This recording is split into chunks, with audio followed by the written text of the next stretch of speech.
The following was recorded during the 2023 SAG-AFTRA strike.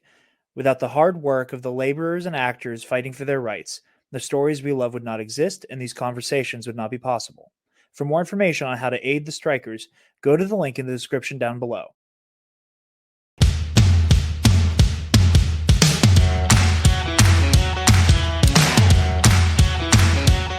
The Nerd Academy podcast is released weekly at 12 p.m. Eastern Standard Time, available on our website at www.thenerdacademypodcast.com and wherever you listen to podcasts. You can find the Nerd Academy podcast on Facebook, Twitter, Instagram, and YouTube. You can also help support the show by going to patreon.com/The Nerd Academy podcast, where every donation allows us to bring you more exciting content every week.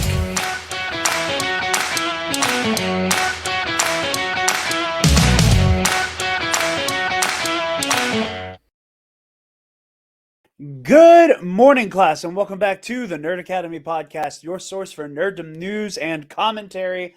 I am your host and superior webhead master, Jarod Bachman-Stubbs, and we got a doozy for you guys today.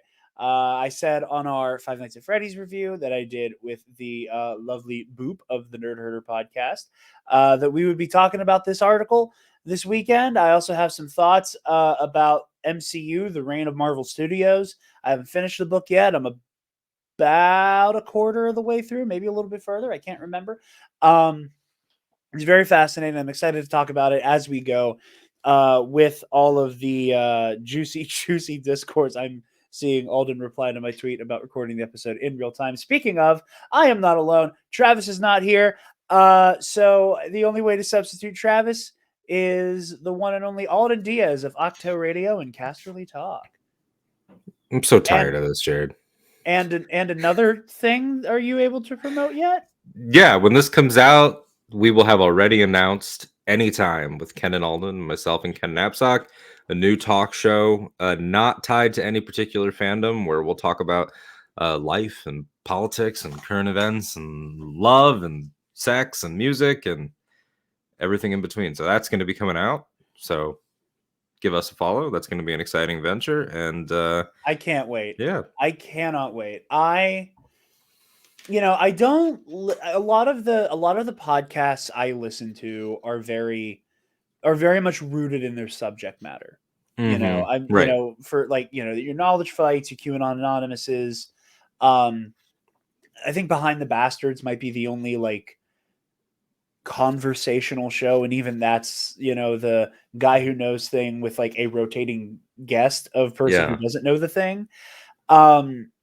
So whenever you went on Blathering Conversations, not a blathervation, I was super excited to listen to it. You were hyping it up privately about how great a conversation it was, and I knew it would be. And I listened to it while I was at work, and when it came out, and I cannot tell you the last time I felt more in the room for a conversation I was not present for. It should not come as a surprise that such intelligent orators as yourself and Ken just brought the pain with a really fascinating conversation, and it makes me happy to see the backdoor pilot of that, not a blathervation, come to fruition like this. So I'm very excited. Y'all need to go check out Anytime with Ken and Alden. I know I'm going to be listening weekly, so you guys all go do the same. Nice. Your check is in the mail, Jared. Oh, thank you. Our first shill. Hey, yeah, but I'm happy to be here. I back the right horses. Horses. We're still going to be talking about nerd stuff, of course. This doesn't mean that Ken or myself are done with Star Wars or done with Game of Thrones or Rings or anything like that. That's very much not the case, but you need somewhere for everything else. However, like I said, when I first joined, the first thing I said was, I'm so tired of this. what brings me here today is anger. It's just I don't like to go into any podcast with a negative outlook. And I don't feel negative about the subject matter itself, but I'm so tired of these people. I feel like I've arrived here specifically to just dunk on internet people and pundits, and this is so dumb. The I fact that this is a thing. I'm inclined to agree with you. I think, and again, I think and Travis and I talk about this a lot with this type of discourse. Is that buried in the mind-numbing fuckery Mhm. somewhere is an actual conversation. Yeah, there's Like an occasional good point. there's an occasional good point, and there are conversations to be had that because it's the internet, and the conversation gets flattened in the nuance with it, that it kind of Mhm. boils down to, is you and I were talking about privately in our group chat, how all of this just kind of turns into they fell off after Endgame, bro. And it's an a gross oversimplification. And yeah, congratulations everybody. It's an episode where we talk about the discourse. But what'll help take the edge off of this gnarly discourse? What's that? Some Sunday's Bloody Mary. You I guys know the agree. drill. Sunday's Bloody Mary has the most badass Bloody Mary accoutrement in the multiverse, with their 3-time award-winning spicy Caesar mix and their mild and traditional mixes if the spice ain't for you. If you want to get your freak on and garnish that bad boy, you can go on over to their also award-winning pickled dilly beans, okra, asparagus, and rim salt if you want to get nasty. You guys have heard me say it 1,000 times before, and I'll say it 1,000 times again. As a former bartender, I know how to make a damn good Bloody Mary from scratch, and I like Sundays infinitely more. It is the only Bloody Mary mix I will ever touch, I will ever willingly use, because it is the fucking goat. So use the link in the description down below and use code TNAP, TNAP at checkout, and get 10% off your order and help out your favorite nerds while you do it. One other brief thing before we jump into the article from Variety.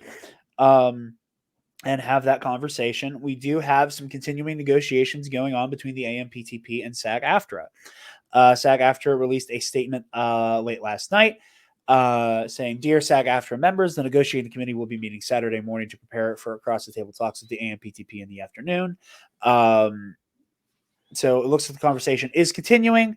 There was rumors kind of bubbling about last weekend that we were nearing the end of things, and that things were on the verge of just basically needing press releases left. Maybe that was wishful thinking. Maybe that was people talking out of their ass. Maybe it was something somewhere in between. Yeah. But no, I do really hope that things are able to be resolved in the coming days. Again, the only reason we have this dire situation in front of us is because of the bottomless greed of the AMPTP, and the fact that they have not been willing to come to the table and negotiate in good faith. This is, I think, like the 8th time the AMPTP has publicly said that they're giving their best possible offer. So, let that speak for itself. Yeah. I mean, they don't have money to pay anyone, but they have however much money they just spent to finish acquiring Hulu.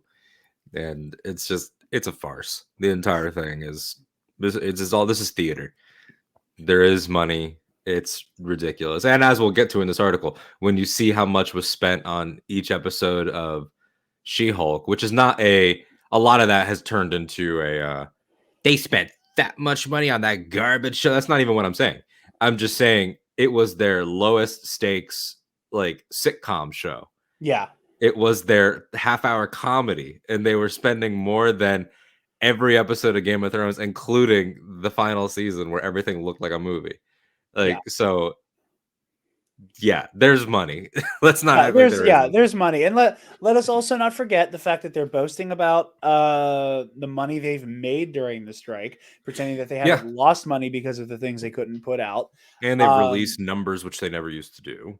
Yes, exactly. And there's also the fact that while they are saying that the SAG is trying to rob them blind, they're also spending a mild fortune here or there on PR to help stop the bleeding of the fact that this is a public facing fucking nightmare.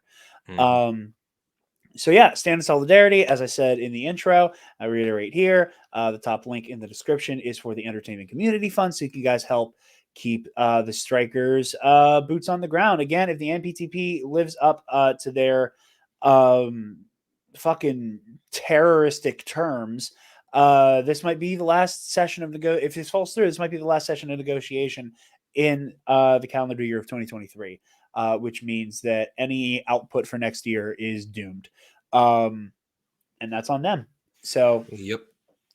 In solidarity, we stand. Now, for what y'all came for.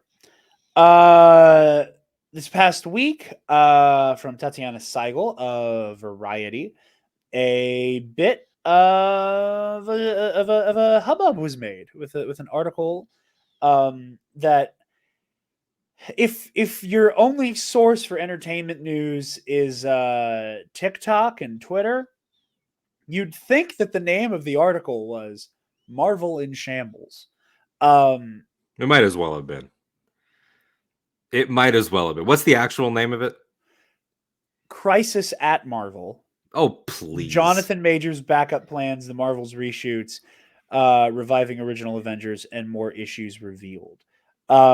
Crisis. First of all, Crisis is a DC thing. But yeah, God, the second that I knew, sensational. That's his word. Thank you. My favorite clip. It's like the second I saw this article existed, I think it was at my computer, and it's like immediately my butt clenched, knowing I'd be annoyed for the next 5 hours. Like it's like watching a show and they do something like really risky, and you're like, oh God, that's gonna be a thing. Like it's that feeling times 10, because groundwork before we even get into this. Yes. Something that we talk about, whether they admit it or not, there are people, especially over the last 3-4 years, that want to see this fail because they have this being, superhero films, which I don't think is a genre, but that's a different conversation. I think it's a type of character, in the same way that like there are Westerns, there are cowboy movies that are revenge movies, there are cowboy movies that are romance movies, there are cowboy movies that are father-son movies. There are boxers, there are boxing movies that are underdog movies. It's saying superhero genre is, I get why people do it, but it's not actually a thing. But regardless, I know there are ones that are played more straight up, but that's fine.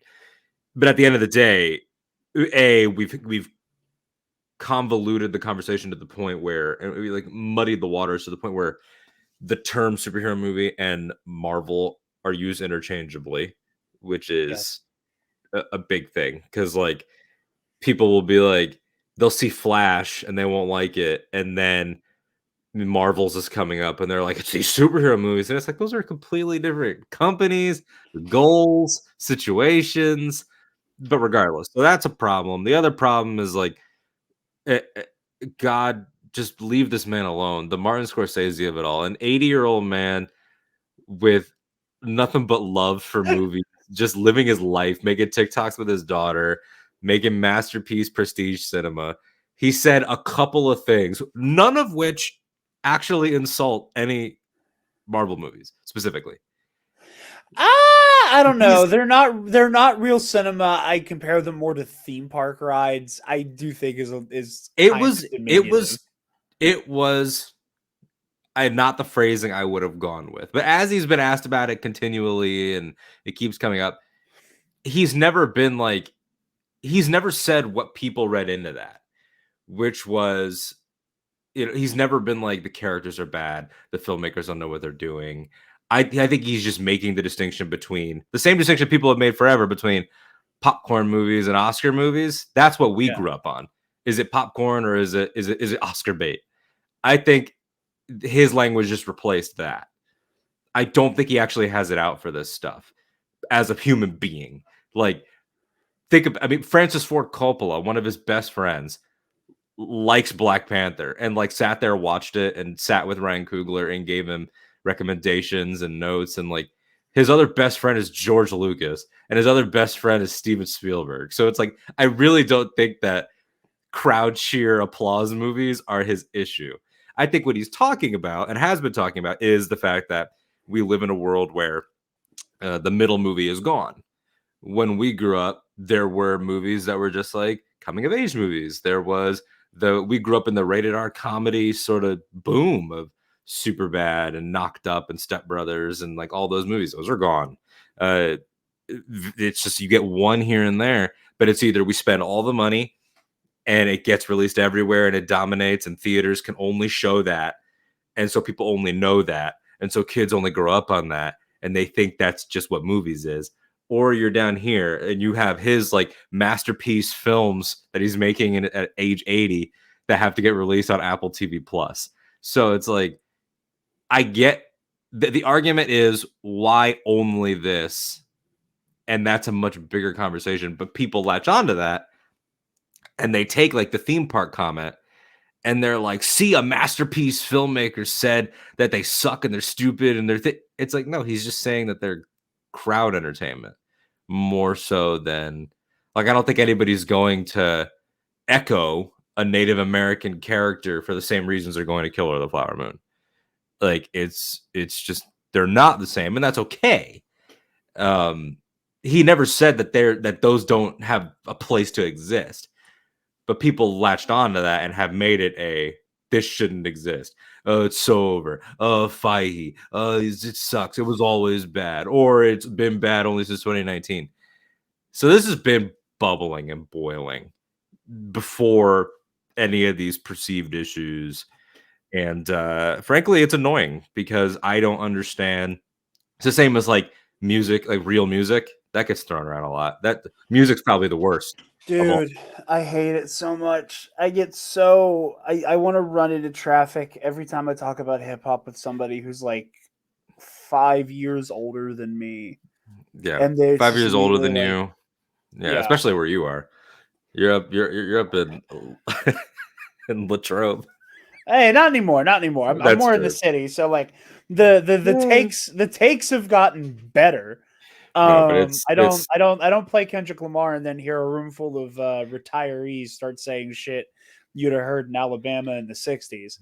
But yeah, no, it's that same thing though. Of like, why can't we? Like my 4 favorite movies this year so far are completely different.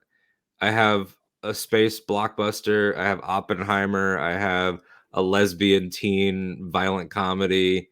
And what's my number 4 right now? My number 4, I don't know. Is it John Wick? I can't remember. But it's like I like having the variations in the same way I grew up reading comics and reading novels. And people can't hold 2 thoughts in their brain anymore. And they are angry at the fact that these companies, these mega corporations like Disney and Warner and whoever else, only put this out and put all their resources into putting it out and making sure that it has the most screens. That's a real problem. That's a real problem. And like Tarantino talked about it. Like he released Hateful Eight and had theaters breaking his contract, breaking the deal with him for Force Awakens. And it's like, so that this stuff has been happening with blockbuster cinema, and this stuff has been happening in terms of branding and pleasing the shareholders. We'll talk about that with the amount of Marvel shows that came out that first year. There is a business end to this, but acting like this is somehow anti-art and therefore needs to go away is the dumbest shit that I've ever heard. It's so dumb. And just to bring the smoke right off the bat, people that are out here like armchair fucking executives on Twitter being like, and this is why, see, to save Hollywood, these movies like the Marvels, we don't need. It's like, if you can't tell me what the main idea of these movies is, I don't want to hear what you have to say. Oh yeah, I don't want to hear it. If you watch something like, again, it's these people that think Jaws is about the shark. Like, if you think Endgame was about all the heroes coming through the portals and punching stuff and not about grief and not about getting stuff back while keeping what you've made along the way and not about coming to terms with things and not about like if you don't understand what movies are about, then I don't care what you think. If you're like a TikToker like Soups that just yells "Let's go" at everything, and then we'll release a trailer react and a shambles video in like Man, 15 those two hours of each being right other, next to each other is just it's so funny. the greatest thing. It brought me so much joy. Well, that and there's the one thing, and I talk about this all the time, and that I think it's a failing on the fans and like the fandom thought leaders we've allowed to get a foothold and dominate the conversation. That there has become very much like what you said with like Endgame is not about the portals. The portals are the catharsis of fighting like hell to take back what was taken from us. That is the catharsis of that moment. But because like I think we've overemphasized the adrenaline rush that came from that catharsis to now mean who's going to show up in what now. Mm-hmm. Then I've talked about this at nauseum, that ever since the rumors started bubbling around about Matt Murdock being in No Way Home, the drum beat has been, when's Daredevil going to show up? When's Daredevil going to show up? When's Daredevil going to show up? When's Daredevil going to show up? Oh, Wilson Fisk was in Hawkeye. Well, now when's Matt going to show up? When's Matt going to show up? Oh, we got him in No Way Home. Well, when's he going to show up in She-Hulk? We know he's going to be in She-Hulk. And then you have a bunch of people who are like banging on the door of She-Hulk that are refusing to engage with what She-Hulk's about, refusing to engage with what She-Hulk has to offer entertainment-wise, and just almost proving the thesis of She-Hulk by demanding to see the story, demanding to see the brief appearance of this dude when when so much of that show is about like the casual misogyny in the world. And then we get to Daredevil Born Again is cooking, and immediately whenever Bernthal kind of lets it slip that he's going to be in it, all people are talking about is the Punisher. And it's funny because I made jokes about that before Bernthal let that slip. I am on the record of talking about when's Daredevil going to show up, when's Daredevil going to show up, when's Daredevil going to show up. We get a Daredevil show. Where's the Punisher? And then like clockwork, it happened. No, because people just want. You have like two big subgroups of fans. You have the people that like really want the stuff to fail, and the people that really just want the next big react moment, and they're both wrong. And in that becomes this climate where articles like this can thrive, because it's the same bullshit that we've been going through in the Star Wars space for the last like 9 years. It was just like every time something happens, it's in shambles. Like the Marvel's reshoots. It's the same shit we went through with Rogue One. Like, it's been down this road, and we're gonna keep going down this road. And yes, there's valid things that we'll talk about. And as we go through this article, we're gonna try. I'm gonna try to be very balanced, because every now and then there is a point where I'm like, that's valid. Like, I'll say it right up front.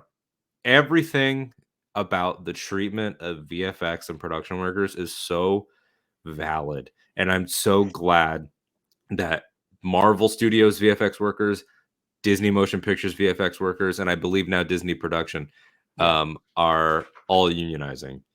Get that money, get those protections. I hope it can spread to animation as well after the Spider-Verse stuff. Let's make these changes, because it's horrible crunch time and abuses. We'll talk about like Quantumania, how when that swap dates with Marvel's, they meant like it wasn't like it was more along. They did the date swap, and we're like, hey, now you got to meet that date, so get crunching. So yeah, you ready to jump into the article, bud? Yeah. Go ahead. This past September, a group of Marvel creatives, including studio chief Kevin Feige, assembled in Palm Springs for the studio's annual retreat. Most years, the vibe would have been confident, even cocky, given how the premier superhero brand owned by Disney since 2009 has remade the entertainment business in its image. But this occasion was angst-ridden, Everyone at Marvel was reeling from a series of disappointments on screen, a legal scandal involving one of its biggest stars, and questions about the viability of the studio's ambitious strategy to extend the brand beyond movies into streaming. The most pressing issue to be discussed at the retreat was what to do about Jonathan Majors, the actor who had been poised to carry the next phase of the Marvel Cinematic Universe, but instead headed to a high-profile trial in New York later this month on domestic violence charges. The actor insists he is the victim, but the damage to his reputation and the chance he could lose the case has forced Marvel to reconsider its plans to center the next phase of its interlocking slate of sequels, spin-offs, and series around Major's villainous character, Kang the Conqueror. Can we just stop right there real quick? Yeah, sure. Yeah. Not to get into the Majors, because that'll be its own thing, and requires a level of delicacy and seriousness that I'm not bringing at this moment. I just want to say, like, I know there's like the whole thing of like sources, and everyone protects their sources as they should. It's one of the tenets of journalism. But I think it's just hilarious that like one of the first things that comes out of this is something that is so immediately based in hyperbole, gross hyperbole, like coming off of a string. Was it a string of what? A string of failures, or a string of series reeling from a series of disappointments on screen. What are you talking about? Like, what does that mean? Like, Quantumania didn't deliver. Like, I think the movie's fine. I think it's a fun watch. I watched it once. I enjoyed myself. I moved on with my life. I like Quantumania. I honestly, even if you hate that movie, even if that movie made $0, I think Secret Invasion as well. I think Secret Invasion is the first thing in the MCU that I've outright disliked in a long time, to the level that I don't like it. Which is weird because I really like the first 4 episodes. It just has a sharp drop off. Even if you give those 2, did Guardians 3 not just make $800-something million and get critically lauded as their greatest film by many people? And critics love She-Hulk. Did we not have like She-Hulk? Did we not just have Black Wakanda Panther, Forever at the end of last year? Did we like? And I know like the shows have been bad has become another like bullshit film Twitter term, but like that's just objectively not true. Like when WandaVision was coming out, people were like, the creativity, the way that they've stretched themselves, like they've never done anything like this before. Falcon and Winter Soldier, people didn't care for as much, but you know what? Loki was right on its heels. And we are in Loki right now as it's being published, and everyone's saying, we're so back. This is still the greatest show. So I find this like, and back it up even further before WandaVision, or I know later that year after Loki, people liked What If, simple, but they really liked it. They liked Hawkeye. We had fucking No Way Home in that year. Like, it's been a mixed reactions, but like this string of has alternated between people were kind of meh on this, and then people lost their fucking minds over the next thing. Which is another bit of table setting that we should do that I should have said already, which was phases 1 through 3 of the studio's endeavors constantly was met with the criticism, it's all the same, you're always doing the same thing, it's repetitive. So then they come out with a phase and they say, you know what, we're gonna stretch, we're gonna do a couple sitcoms, we're gonna do some fantasy, we're gonna do some coming of age, we're gonna do some straight comedies, we're gonna do some pulp sci-fi. And then people said, no, not like that, not different like that, that's not what we meant. Phases 1 through 3 was perfect. And it's like, you people are not fucking serious. Anyway, I just had to start on that negative note. I have also bucked against the weird it's all been bad or it's all been mixed. Like again, like it's almost like clockwork of WandaVision is inventive and complex and weird and brave enough to stick to like the sitcom runtime for a show that was so rooted in a what the fuck is going on. With 2 Avengers characters, like with 2 huge characters. After Endgame. I did not much care for Falcon and the Winter Soldier. There are elements of it that I loved. And then you get Loki, which is a fucking smash. Which everybody loved. Which everyone loves. People, it is almost universally talked about as the best MCU show. Then you have Moon Knight, which like some people love, some people like meh on. Like I Yeah. like most of these projects, I do not know of many people But who nobody would be hate like, them. yeah, no one would ever say that Moon Knight or Hawkeye or Ms. Marvel's outright bad. No. No one in good faith would ever say that.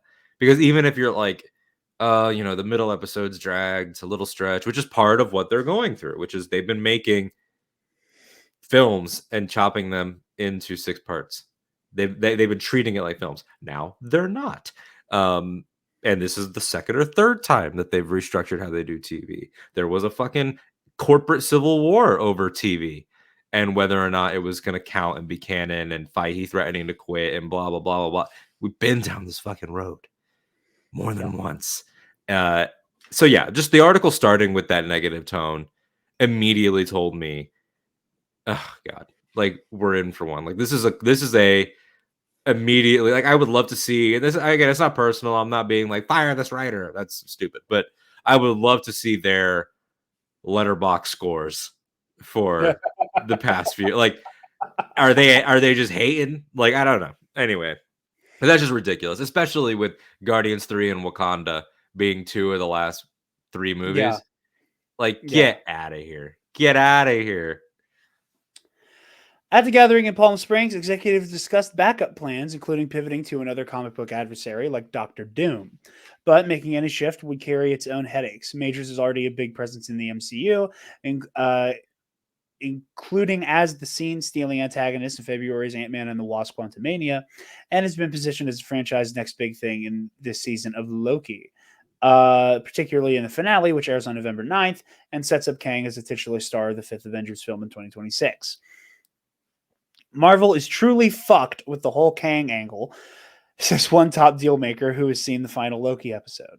And they haven't had an opportunity to rewrite until very recently, but I don't see a path as to how they move forward with him. Now, I just want to pause here and say again, this part's ridiculous. The major situation is it's thrown back at cats. We've talked about it a lot on TNAP about how, the constant churn of information and confusion with this situation is something that, like, at this point, I am just holding my breath until there is a verdict and we can speak in more concrete terms. Mm-hmm. When the case is literally laid out. Yeah. But from Marvel's perspective, hard time understanding how the Kang situation is this bad. I understand you hitched your wagon to like an actor who was the new hotness, which was something Marvel didn't typically do. That is not something Marvel did. He like it was Jonathan Majors' fucking Hollywood. And he was one of the from Lovecraft Country, then getting that role, then Last Black Man in San Francisco, and then moving to Creed 3. He was one of the new guys, and like you said, they don't typically do that. They would go more unknown or more veteran actors like Downey. And granted, it is worth noting that like it was just off the heels of Lovecraft Country that he was brought into the fold as Kang. Exactly. It was when all holy hell broke loose. He was like on top of the fucking world because of Creed and Ant-Man and right. et cetera. And they've done it. I'd say once, but the other time they did it was with Brie Larson, which is ironic because that's the other movie that is being is under fire in this article because Brie Larson had just won the Oscar and they were like, "That's Captain Marvel," like at her acting peak.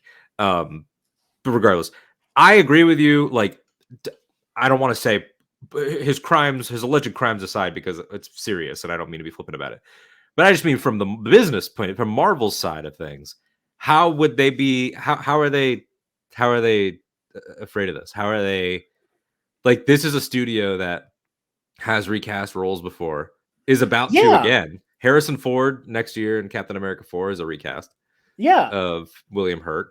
Mark Ruffalo, which if you remember back in 2012, people went into Avengers being like, "Oh, Mark Ruffalo!" Like they really wanted Norton. And that was met with negativity. And then everyone left Avengers saying Hulk was their favorite part. And again, I understand. And Don Cheadle's about to get a movie, and he's a recast. I'm sorry. Yeah, I understand the like kind of like public corporate embarrassment of we put a lot of chips on this guy and he fucked up, like Yeah. regardless of what is true, what is not true, what has happened, what hasn't happened, the very possible reality that, everything on both on I don't want to both sides it, but that like both sides are bringing factual material to the table, um, does not undo the alleged fuckery of Jonathan Majors, and it's horrible fucking press, you know. Um, so But you yeah, know it what's would be a good little bit of press? an You know what's really embarrassment. good press? Good press is being like, we don't want bad apples in the Marvel family. We're Yeah, doing this. That like it could be and so easily turned. I was too young to remember this, and I've mentioned it earlier. I've been making my way through the MCU book. I did not realize how fucking pointed Feige was about getting rid of Norton with his whole Oh, like we want yeah. team players. I remember So that. Yeah. yeah, where he basically was like, hey, he's an egomaniac, and I don't want to fucking work with him. But like again, aside from like the shame and embarrassment of we put so much on this guy and he shit the bed. Kang is defined by the fact that he exists in multitudes. Like I don't understand. Like this isn't Hmm. like this isn't like how like every couple weeks there's a rumor about how Tom Holland's not coming back for Spider-Man 4. Every Hmm. couple weeks there's a rumor about that. And whether or not that's true, it's not relevant to this conversation. That's going to be hard. That is going to cause audience confusion. That is going to be a tough needle to thread. Recasting the villain who has defined himself as an Look at all ass these load of versions me, of me. Yeah. an ass load of me exists. And sure, all of the ones we've seen so far look like Jonathan Majors, but like But this they've the same set up audience that a understands yes, that like Spider-Man can look like Andrew Garfield and Tobey Maguire and a exactly. cartoon They have and Tom very Holland. wisely, intentionally or not, they've done themselves a great service by establishing that some characters are going to look the same in every universe that we see, and Yeah, some won't. All the Doctor Strangers look like Benedict as of now. yeah, All the Spider-Mans look different. All the Lokis look different. All the Kangs have looked like Majors, but they don't have to. yeah. So it's like that rule is completely flexible. I just can't. And again, I understand the very real potential crimes and all of that. Said we've said this a lot when we talk about Loki. Like it's just not to hand wave away the shitty behavior, but like he's an incredible actor. So I understand it's big shoes to fill and it's an embarrassing L to take, but I just to this day do not understand how this is this much of a sticking point. I don't understand how I it's difficult. truly Like don't. I if you've truly got don't. writers, they have Michael Waldron writing Secret Wars, and they had Jeff Loveness on Kang Dynasty, but now he's off of it, and someone else is writing it. I can't remember who. So they're being written. Just stick to Kang. Like there's so many great actors out there. Or who's the next Chris Evans, Chris Hemsworth, that you can Yeah. elevate, that you guys can find and make another household name out of. Um, it just feels so like people. A lot of people have said John Boyega. I've said Corey Hawkins. A lot of people have said John David Washington. Like there's so many guys Oh, that I are haven't right heard there. John. Oh, fuck. That's good. It'd be great. There's so many guys that Oh, are right there, ready to break from high A tier into S tier of Hollywood. yeah. They're ready. Um, or all of them. Like that's the other Or part of it. literally, yes. Just say yes Or to cast everybody. 4 dudes that are gonna be this is gonna be Kang in the shows. This is gonna be Kang in this movie. This is gonna be Kang in this movie. This is gonna be this specific Kang is gonna be the one that is the blood relative of this Reed. Since we have F4 coming, like just get silly. Like, and I don't understand why this is such a thing. But like this talk of like we might pivot to Doctor Doom. It's like, yeah, I mean, yeah, I'd fucking assume he's coming too. They're about to do Fantastic Four.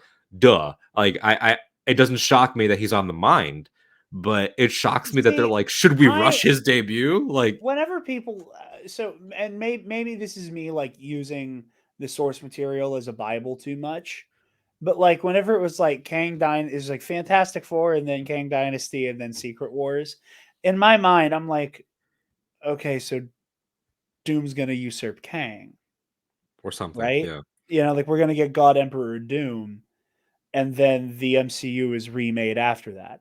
Like it just feels so painfully obvious to Yeah. me that like Doom is probably going to be the villain of Secret Wars.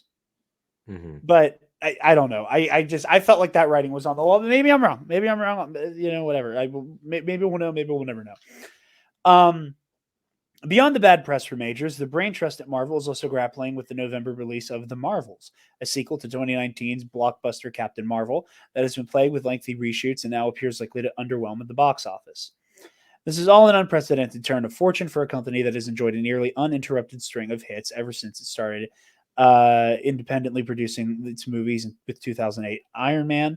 That wildly profitable run culminated. I can't fucking read. It's the episode we're going to read a whole article, and I'm illiterate now. Culminated in a $2.8 billion success of 2019's Avengers Endgame, a high watermark for the studio that has earned nearly $30 billion over 32 films. Replicating that kind of phenomenon is never easy. However, the source of Marvel's current troubles can be traced back to 2020. Obviously, that's when the COVID pandemic ushered in a mandate to help boost Disney's stock price with an endless turn of interconnected Marvel content for the studio's fledgling streaming platform, Disney+. According to the plan, there would never be a lapse in superhero fare with either a film in theaters or a new television series streaming at any given moment. And we touched on that earlier that, maybe, again, another valid criticism. Maybe they were going a little too fast for their own goods with the Too output fast with with TV stuff shows. behind a paywall, which is something that on the Star Wars side people have talked about with like a Dave Filoni film down the road. Like how hard can you go into focusing on characters that people had to pay to get to know?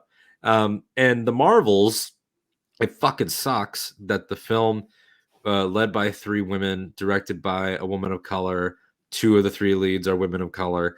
Yeah. Happens to be the one that's going to take this bullet first, but it's a Yeah. bullet that Captain America 4 will also take, which is people had to pay to get some of this particular lead up. And maybe they didn't. And we know Ms. Marvel was underwatched. I'm going to chalk that up to a combination of people don't take teenage girls seriously, Islamophobia, general racism, and misogyny. Yeah. Well, I mean, that said, and I want to piggyback off of that. And, maybe it's when you're a hammer, everything looks like a nail, and the fandom menace and how we got here of it all.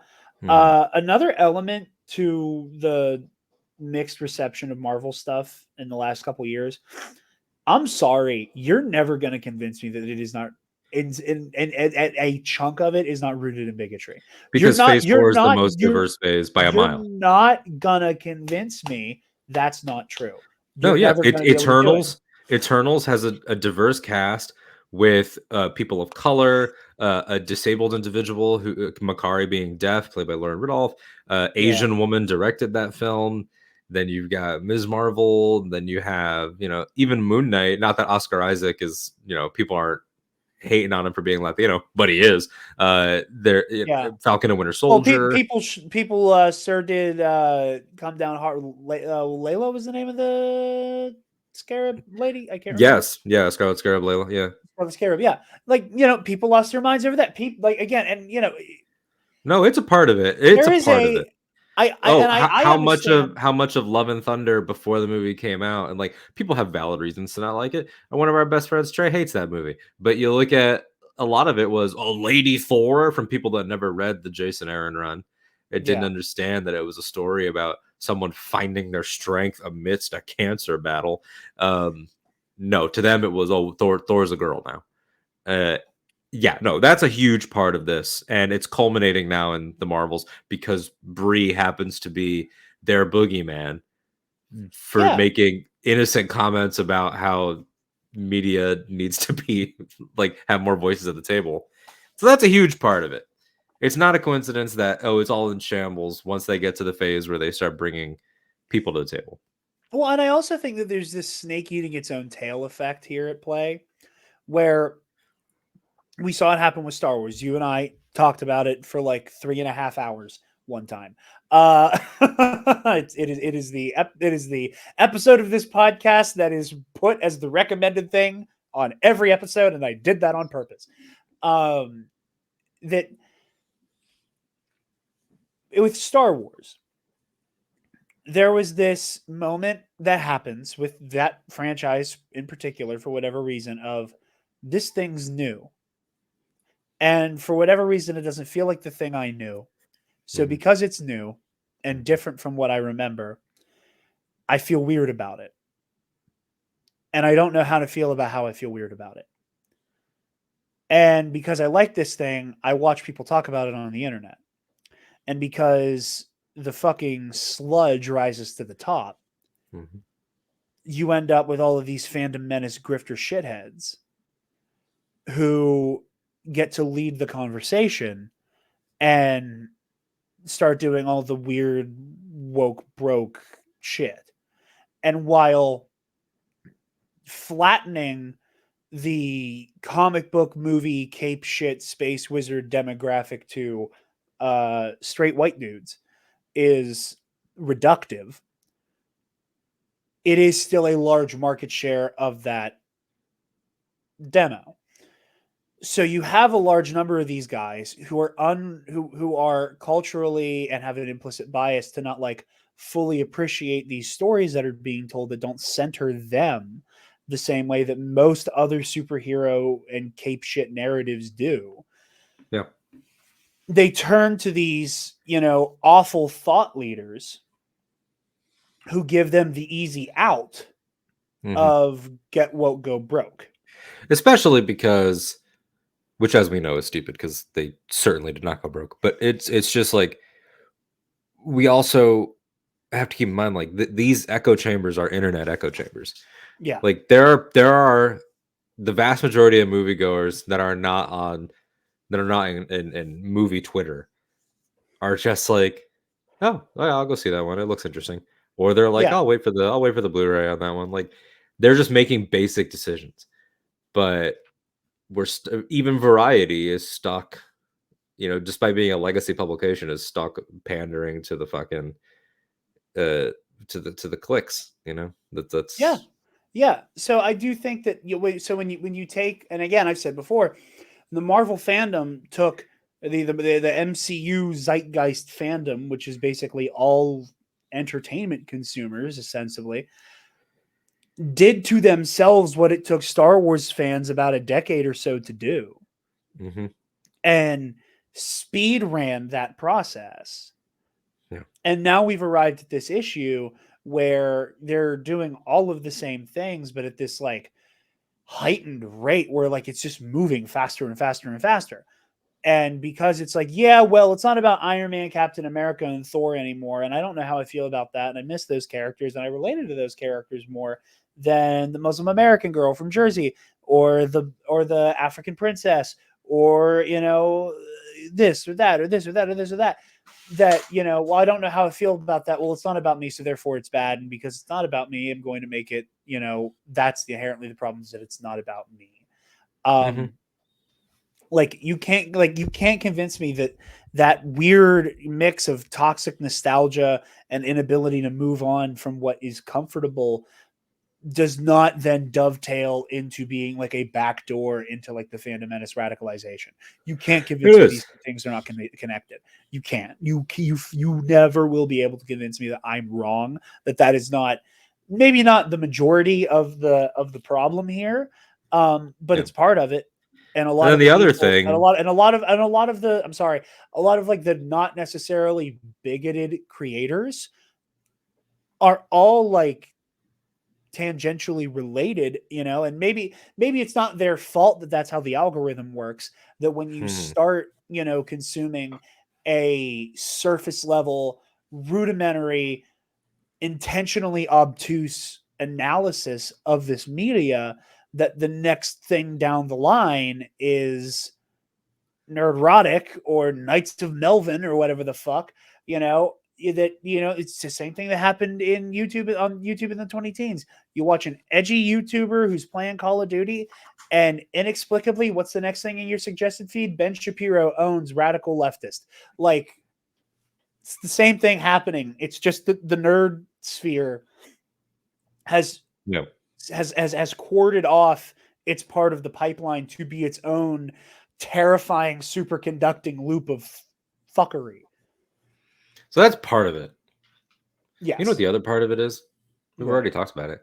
They're on fucking strike. So when people are shocked that this movie's tracking for like 75 to 80 opening and will probably ultimately do about as well as like Eternals or Solo, a Star Wars story, it's like, no shit.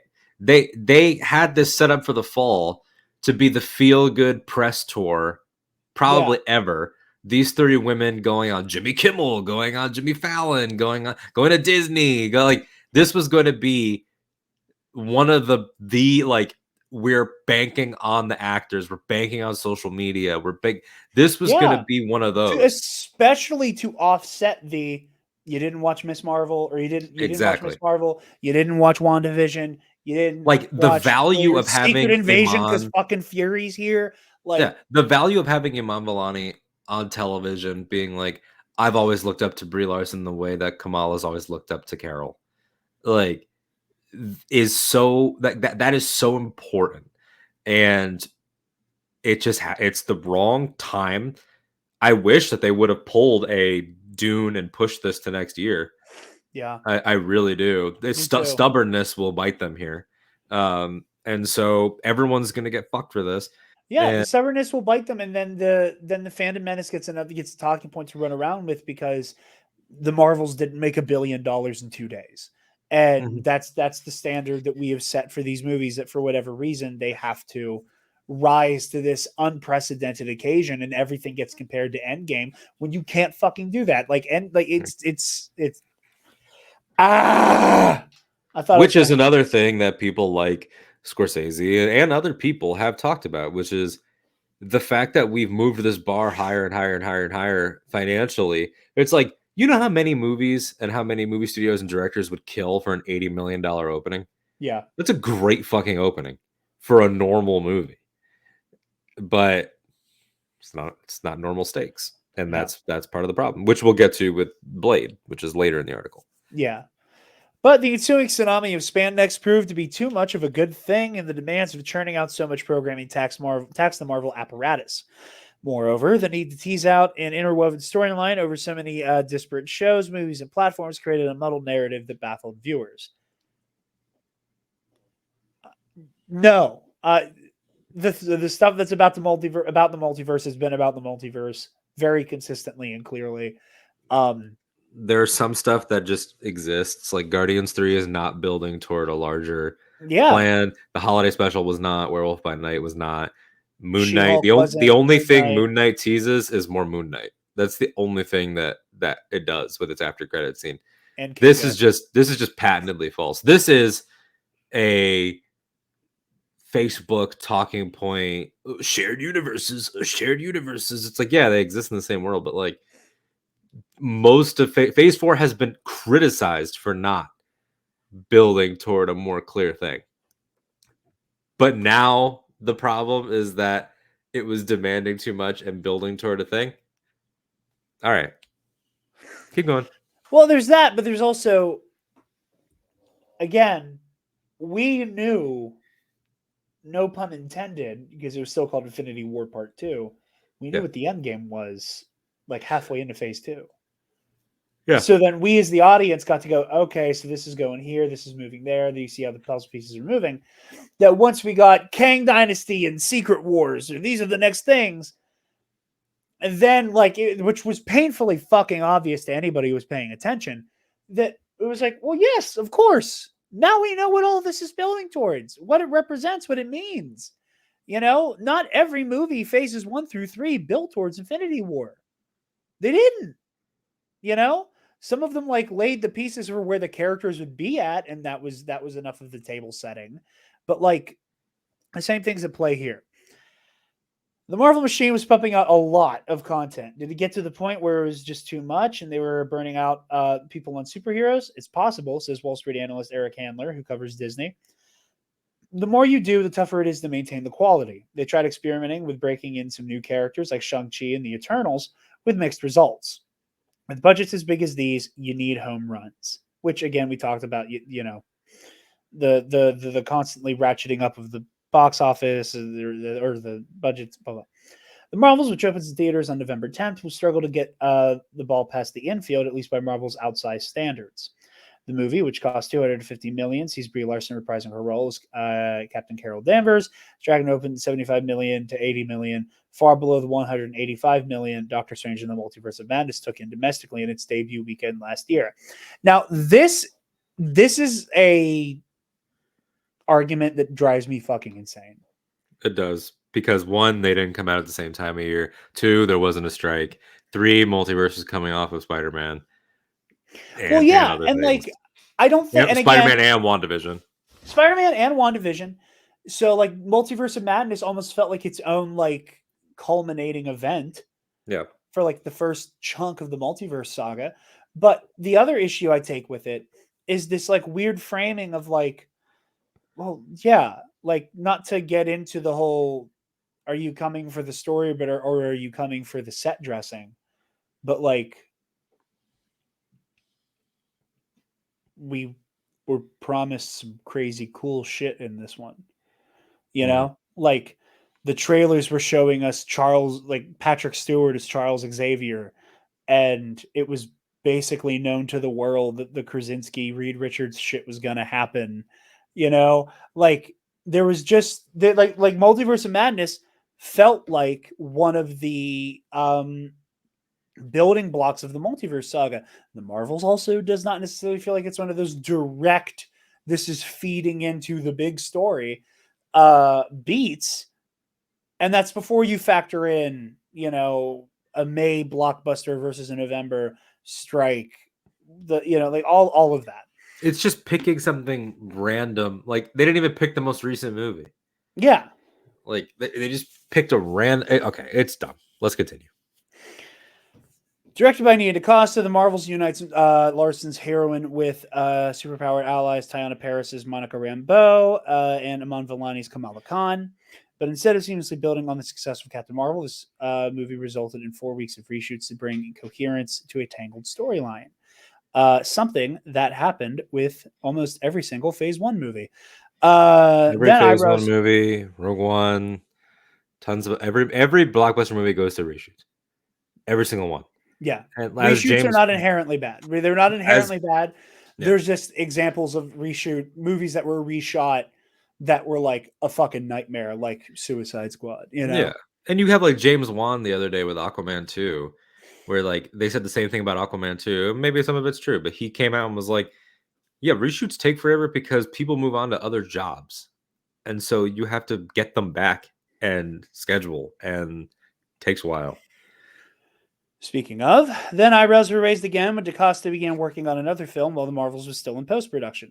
The filmmaker moved to London earlier this year to begin prepping for her Tessa Thompson drama Hedda. If you're directing a $250 million movie, it's kind of weird for the director to leave a few months to go, says a source familiar with the production. Yeah, count the amount of time Steven Spielberg did that, and no one has a problem with it. It's a black woman, so it's a problem. James Gunn was CEO of the competition while in post on Guardians.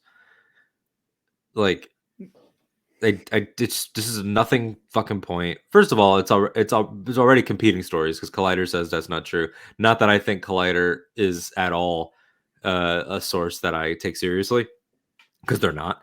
But it's just like this easy like he said she said of internet journalism goes beyond protecting sources and just goes into like create like the way that's phrased, like to bring coherence to a jumbled narrative or whatever. Like, who the fuck? Well, so your source said that an unfinished movie wasn't coherent. Did they get to watch the assembly cut? Did they like? Who the fuck is this source? So I don't know. So that annoys me. Nia DaCosta being held to a completely different standard annoys the fuck out of me. It's racist and it's misogynistic. It's stupid. It's fucking stupid. It is very stupid, and it is fandom menace bait. The Marvels has seen its release date moved back twice. Once to swap places with Quantumania, which was deemed further along, and again when its debut shifted from July to November to give the filmmakers more time to tinker. But that extra time didn't necessarily help. In June, Marvel, which traditionally only solicits feedback from Disney employees and their friends and families, took the uncharted step of holding a public test screening in Texas. The audience gave the film middling reviews. But Marvel has never been in the business of being average. Quote, Kevin's superpower, his genius has always been in post-production and getting his hands on movies and making sure they finish strongly, the source adds. These days, he's spread thin. Feige isn't the only person showing signs of strain. Marvel's entire VFX battalion, including staffers and vendors, is struggling to keep pace with a never-ending stream of productions. This past February, when the credits rolled on the world premiere of Quantumania, a shock rippled through the Regency Theater in Westwood over some shoddy CGI. There were at least 10 scenes where the visual effects had been added at the last minute and were out of focus. Says one veteran power broker who was there. It was insane. I'd never seen something like that in my entire life. Everyone was talking about it. Even the kids of executives were talking about it.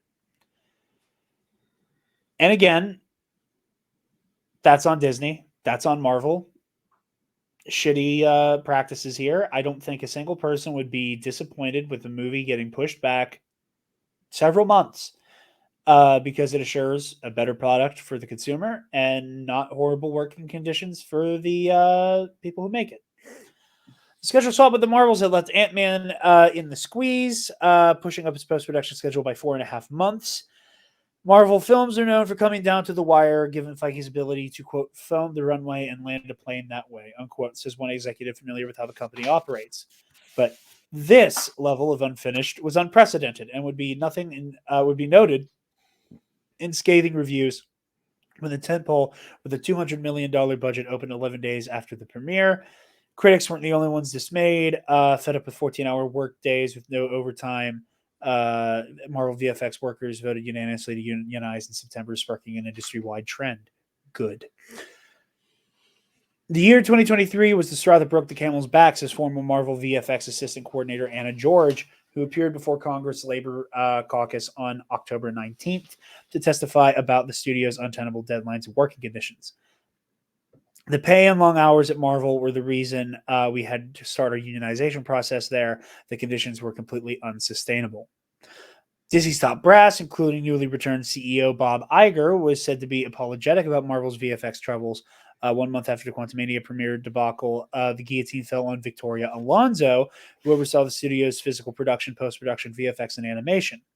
While the reason cited for her abrupt firing was her unauthorized role as an executive producer in the Oscar-nominated film Argentina 1985, insiders say Disney was incensed that quality control on the Marvel productions was plummeting, particularly on the ever-expanding TV front.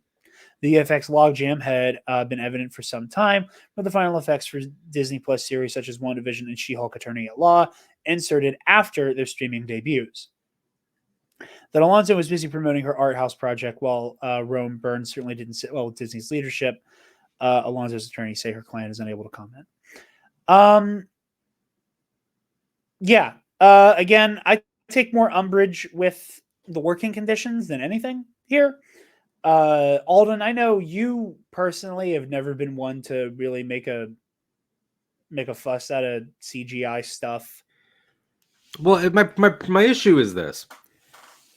People online love to try to have everything both ways, where they'll be like so pro the VFX workers, as they should be, and pro their unionization and pro their industry and pro their work and wanting better treatment for them. But then something like Quantumania comes out and all they do is shit all over the CGI. And it's like, where is any of the empathy that you claim to hold? Yeah. Like, where is anything that you espouse? And like, they don't know how to actually break things down. Like, was the quality of the effects in Quantumania what I would consider good? No, it wasn't. It looked quite frankly like the lower end of like Mandalorian, the off episodes of Mandalorian. That's how Quantumania looked for me. However, in that same film, the design work I thought was so rich and inventive. Yeah. And people don't know how to talk about those as two parts of a thing. Like, did those environments look good? No, but in those environments, you had that broccoli guy and the brain guy and all these costumes and the creatures that they would ride and all That's these to say things that nothing of like the architecture of like Kang's, exactly like that capital. and that stuff is, and this is about how we talk about movies, where people are just like, it doesn't look like Paul Rudd was really standing in the quantum realm. CGI bad. Which, like, no fucking shit. But then we don't hear about anything on any sort of level that matters, that stays with you. Like, guess what, motherfucker? I don't love E.T. because I think he looks real. He has a design that speaks to you.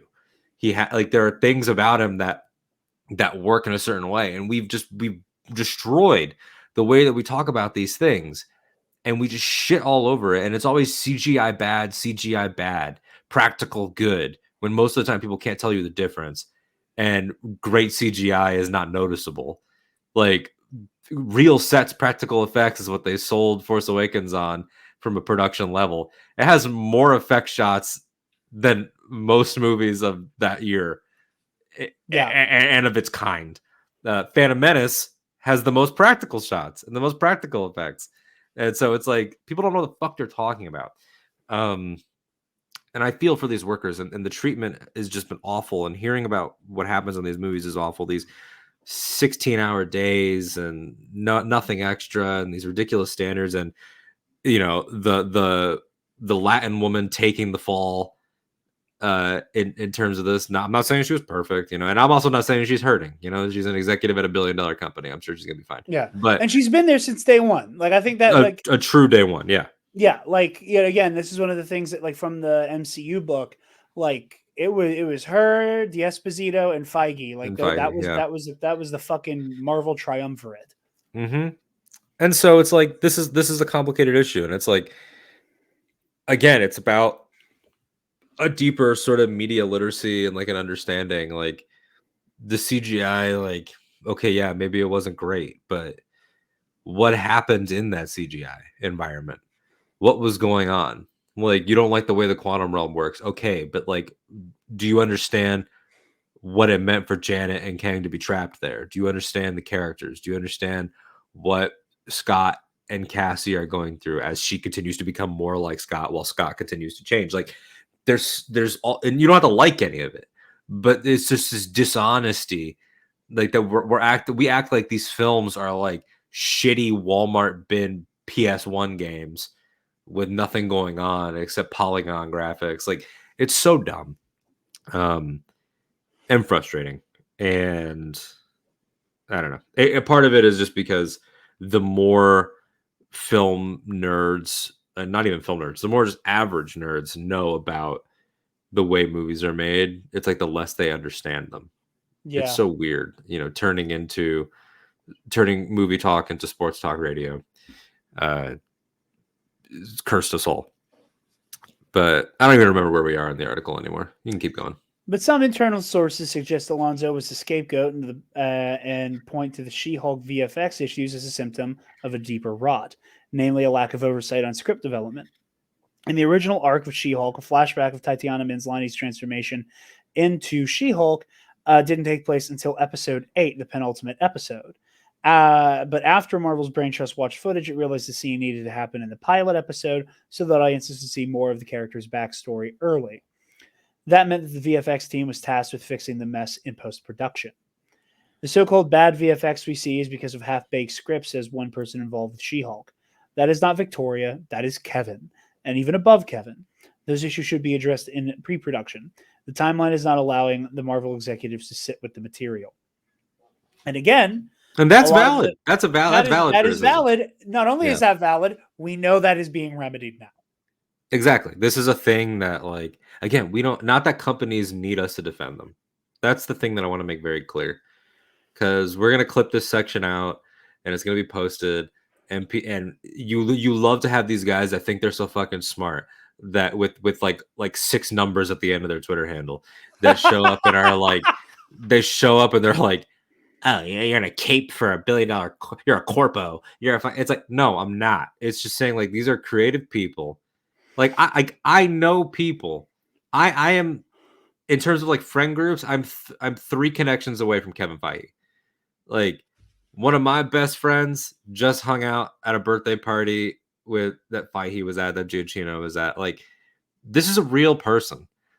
And yes, he seems like he's so big and like larger than life, but like all you can do in creative endeavors is be like, I think this actually would be better, and do it over here, and move over here. And like they're doing that, and people are like, oh, they're in fucking shambles. It's like, who amongst us has not done a job and then realized there was a better way to do that job? And then you just go do that. Like, like people don't want things to just, people will not allow things to grow. They won't allow things to change. They won't allow things to improve, and they won't give anything the room to be okay. You know, one of my friends, your friends, one of my favorite people, Nikki Kumar, he said like 2 nights ago we were talking about this very story, and he was like, I don't understand why there is no why middle reactions are bad now. Like the Marvels, it got middling reactions at a test screening allegedly, and it's like, okay, there's a lot of movies that I like in the middle. There's a lot, like, but this generation has made mid a fucking insult. Yeah. Of the Mid highest as proportions. a slur. Mid derogatory, yeah. And so it's like, what? Like I compare She-Hulk to easy listening. It's got lots to say, but I could throw it on and eat some pizza, and like I wasn't having to sit down with it in the same way I would like Game of Thrones, where it's like every line here is so important and I need quiet while I watch it. We can't allow things to just be fine anymore. Like I think your opinion on like Moon Knight is like a great example where you're like, that was good, and you moved on with your life. Yeah. It wasn't the best thing ever. It wasn't the worst thing. It There was wasn't some even stuff bad. that knocked my socks off. I didn't care Yeah. for the first couple episodes. You can tell that shit was supposed to be a movie. And you On. just moved on with your life. And season 2 comes around, you'll give it a try, whatever. We've lost that entirely, to the point where like we hear now, oh, their Daredevil show because of She-Hulk, because in a lot of ways it was the post on She-Hulk that kind of showed them the way, because they brought Gal back in to oversee post and really from a writer's perspective, showrunner perspective. We hear this, which is good, and we're like, fucking idiots, fucking shambles, fucking falling apart. And it's like, you guys got no fucking idea how difficult some of this shit is. Like you just don't understand. And if this Daredevil show is anything less than like, if this Daredevil show doesn't feel like Martin Scorsese himself directed it, people are gonna be like, "It fucking sucks. It was better under Netflix." You just know, it already. Well, I mean, and that is, and now granted, it does. I believe they said that Daredevil's going to be TVMA, if I remember correctly. I might be wrong. There's news that's breaking as we're here, by the way. Oh, in regards to that, I was gonna wait until it was over, but it's relevant now. Alden Diaz's breaking news desk. Breaking news. They've released an opening intro. So you know how there's like the Marvel Studios fanfare. Yeah. There's the Marvel special presentation that was in front of Werewolf by Night and Guardians. Is this the Marvel Spotlight thing? Marvel Spotlight. Yeah. Was that earlier today? It was earlier today. Yeah. Oh, okay. So I'm seeing it now. So it's breaking news, I guess, for me personally. I mean, it's the day it broke. It's the day it broke. It's Marvel Spotlight. These projects will focus more on grounded, character-driven stories with street-level stakes, and will be, it appears, less relevant to the overall, like less focus on the larger continuity. And of course, here's the first tweet I see about it. Woke up to the news of Marvel Spotlight. I never have to watch a multiverse project again. Like there were so many. People are so stupid. People are so dumb. But yeah, Marvel Spotlight is a thing. New music by Michael Giacchino for the fanfare. So it's like, yeah, that's that's I didn't going to know be they where released Echo goes. the thingy. I just saw the Yeah. announcement. I didn't know they had. So that's what Echo is going to be the first one. So it's like I'm sure Born Again will go right in there. If they did another season of Moon Knight, maybe that will go in there. Well, and I think there's also something to be said. I saw this TikTok the other day that I thought I do think hit the nail on the head. Is that on some level I do think that, and again, I think that the biggest problem demographic within these conversations are your hucksters and grifters who, like, I don't think they appreciated the themes and characterization of Daredevil. I think they liked that it was violent as shit. Oh yeah. You You'll know, and I see think some of that, the first comments that I saw about the Echo trailer were this is I shit you not, this is an exact quote. It was from a Reddit comment, which my mistake for going into those comments. It said yeah, that one's on you. That's on you. I haven't that's on been me. it. I own that. It said this is the level of brutality we should have seen in Moon Knight. I'm like, that's your takeaway?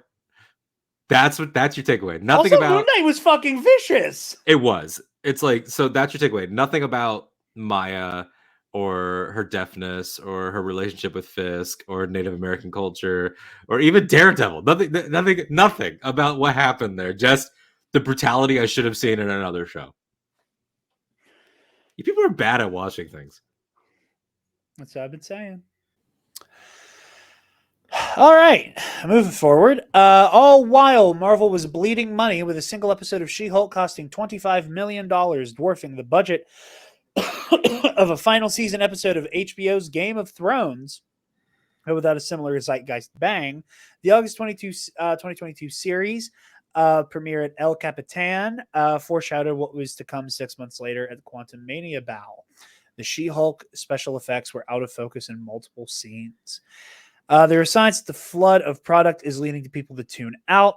Quote, I'm not prepared to call it a permanent fall, but based on the numbers that go with Marvel podcasts, Marvel-based articles, friends who do Marvel-based video coverage, all of these numbers are significantly down, says Joanna Robinson, co-author of New York Times bestseller MCU, The Reign of Marvel Studios, who is a writer and podcaster at The Ringer. Quality is suffering in 2019 at the peak. If you put Marvel Studios in front of something, people were like, oh, that means brand quality, or that brand means quality. That association is no longer the case because there have been so many projects that have felt half-baked and undercooked. As a The public problem is criticism, that so much of this is based in personal opinion. Like, that's the issue that I have with this. And the other issue, again, not to make this a fucking 4-hour episode, but it's just like the revisionist like, history. I'm afraid of those. Yeah, the revisionist history is such bullshit. It's such bullshit. This is not against Joanna Robinson or The Ringer or her book, which I would love to read. It's good. It's good. I will say about the book real quick. Because what I love about her book coming out is that they had the one that was let me get the names right. So you had the Marvel Studios history one, right? Yes. And that book comes out, and it's the story of Marvel Studios by Tara Bennett Palteri, right? And that's like officially licensed to like big coffee table book, whatever. It is the authorized, Yes. And it's big, nice slipcase. But then you get MCU, The Reign of Marvel, and the cover is just like a Hollywood sign sort of parody, and like you could tell that reading them back to back, there's probably a lot more spice in the second one. You know, a lot of people have been using MCU as a like companion hit piece. Now, like I said, let me actually look on Audible so I have it, so I can tell you exactly where I'm at in the book. Right now, they're in pre-production for Captain America and Thor. So I'm on chapter 12. I have like 8 hours left of the book. Yeah. Okay. So far, and I've used this description talking to people and they didn't know what I was talking about. Alden, I know you will. Mm-hmm. So far, it reads like the Marvel version of Empire of Dreams, which I love. I love that. There's also How Star Wars Conquered the Universe, which, if you've never read, is very much like that. It's amazing. Yeah, and I also know there's another Star Wars book in the works from Eric Schwartzel, who we interviewed on this podcast, who wrote Red Carpet, the book about China and Hollywood. Which read Red Carpet, watch the interview. I love Eric. He's also working on a book about Star Wars fandom, which I can't fucking wait for. Yeah. I love him. I love his work.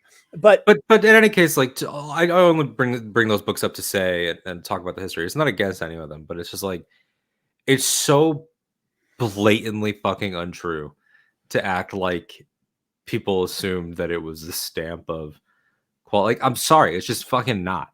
They loved Iron Man. They thought Hulk was fine. They really didn't like Iron Man 2. They really didn't like it. And they thought Thor was fine. And they liked Cap. And they loved Avengers. But they hated Iron Man 3. And then they really until didn't now, like now the that Dark Iron World. Man 3 is the fucking I've always been there for Iron Man 3. Oh yeah, same. I've been there for Iron Man 2. Iron Man 3 not as much fucks. as Travis. Not as Iron much Man as 3 Travis. Fucks. Travis is Two's like hottest good. It's Marvel good. take. Travis's hottest Marvel take is that his favorite MCU movie is Iron Man 2. Ah, dude, Travis. Man after my own heart. Iron Man 2 is it's so much fun. Yeah, this is a falsehood. This is just not fucking true. Well, and again, it takes me back to this whole idea of like they fell off after Endgame, bro, which I think also is like a self-fulfilling prophecy, which is an element of this I don't think we talk about very often, is that, Endgame came like 2019, it very weirdly in the real world and for our culture, like pop culture, was ends of eras. Mm-hmm. And we had no idea how much of a new era of the world we were stepping into in 2020. Yeah. But like Thrones ended, the Skywalker saga ended, the Infinity Saga ended. All of that happened within months of each other. And I think that a lot of the fallout, again, is these stories are new, they're taking different shapes, and it's not the story you knew anymore. The same way, I know there's a lot of people who are like, yeah, like I watched the Star Wars movies, that's it. That I think there's some of that there. And I think that to a culture, but to a pop culture, to a fan culture that for whatever reason wants to root against Marvel in this weird, I want you to be better, so I'm rooting against you weird way. It's like you with me in epic confrontations. There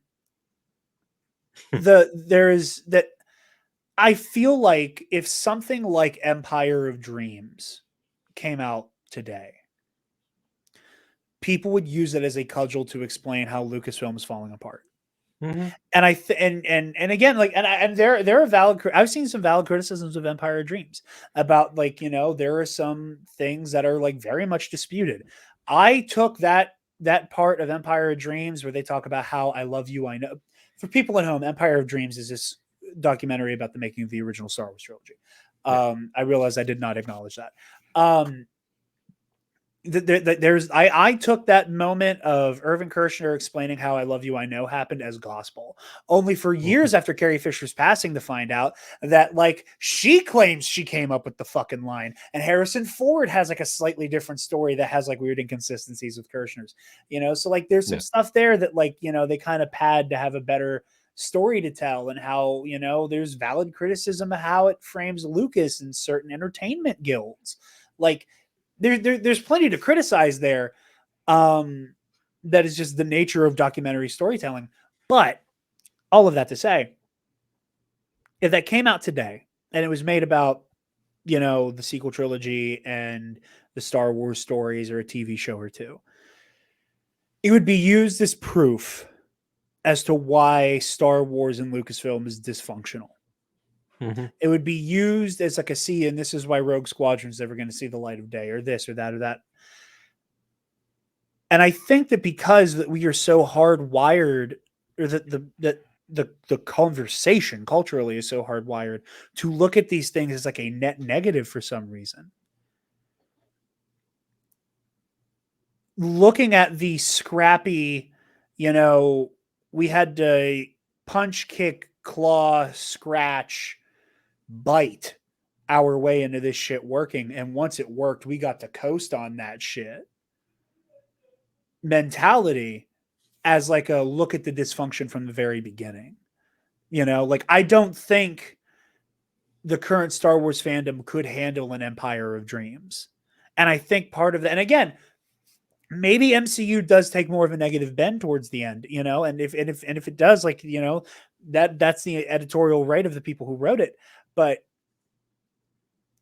these things are more complicated than that, and getting this like really just raw behind the scenes look is always going to come with a little bit more edge to it. That I don't. It frustrates me that MCU so far, from what I have seen, is being used as that people are calling it a Marvel hit piece when it's a fucking underdog story, and it's a good one. And Alden, I really do think you should read it. I think you'll love it. As public criticism mounts, Feige is pulling the plug on scripts and projects that aren't working. Case in point, the Blade reboot.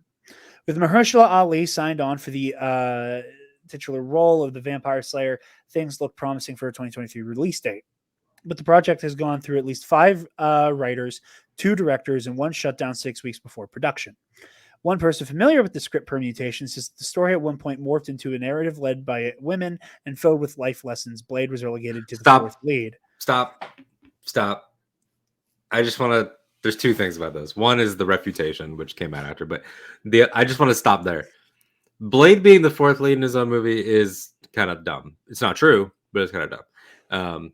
You said a reputation. I want you to elaborate on that because I haven't seen that.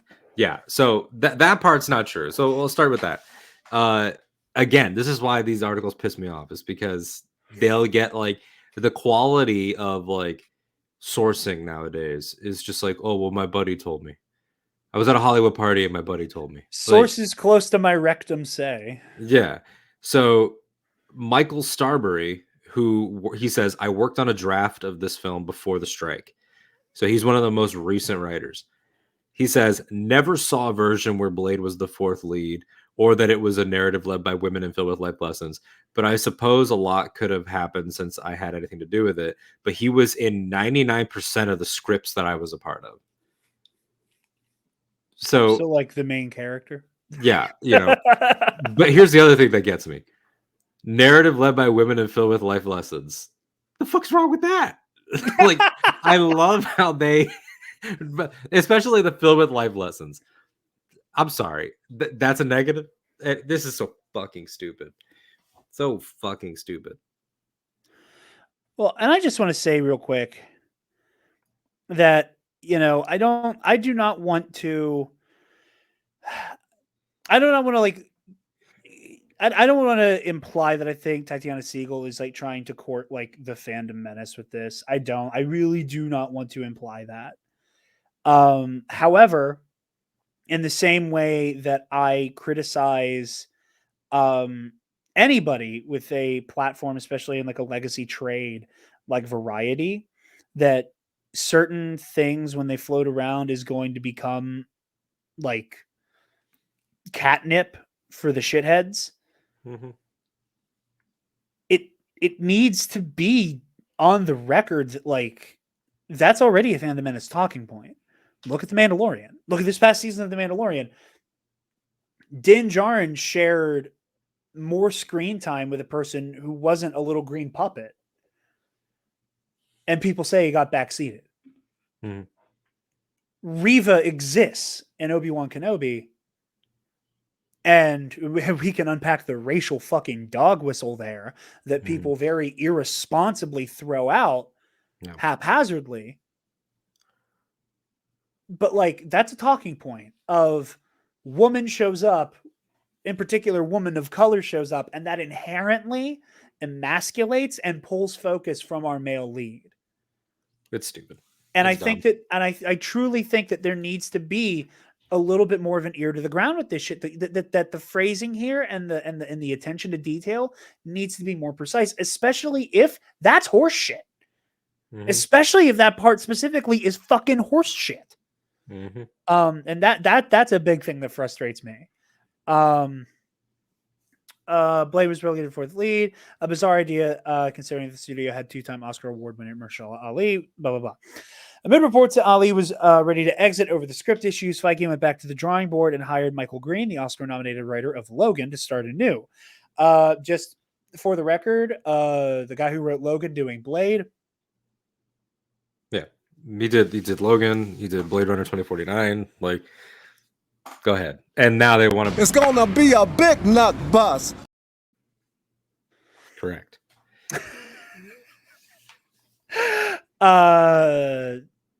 Speculation around town that the studio is looking to make the film, now slated for 2025 release on a budget of less than 100 million, a deviation from Marvel's big spending strategy, which makes sense. Like, they made fucking like the OG Wesley Snipes Blade for a relatively small budget. Like, I can totally see them doing another Blade. You look at not shoestring by any creator that means, just but came out. Yeah, the creator that just I came didn't get a out, chance Jared to was see it like, yet, but holy God, it looks so good. It's $80 million. Like this is vampires, man. Cheap. I know, You man. bring it in cheap. Tony Gilroy can't stop. Oh, I'm sorry. He actually made this one. Tony Gilroy.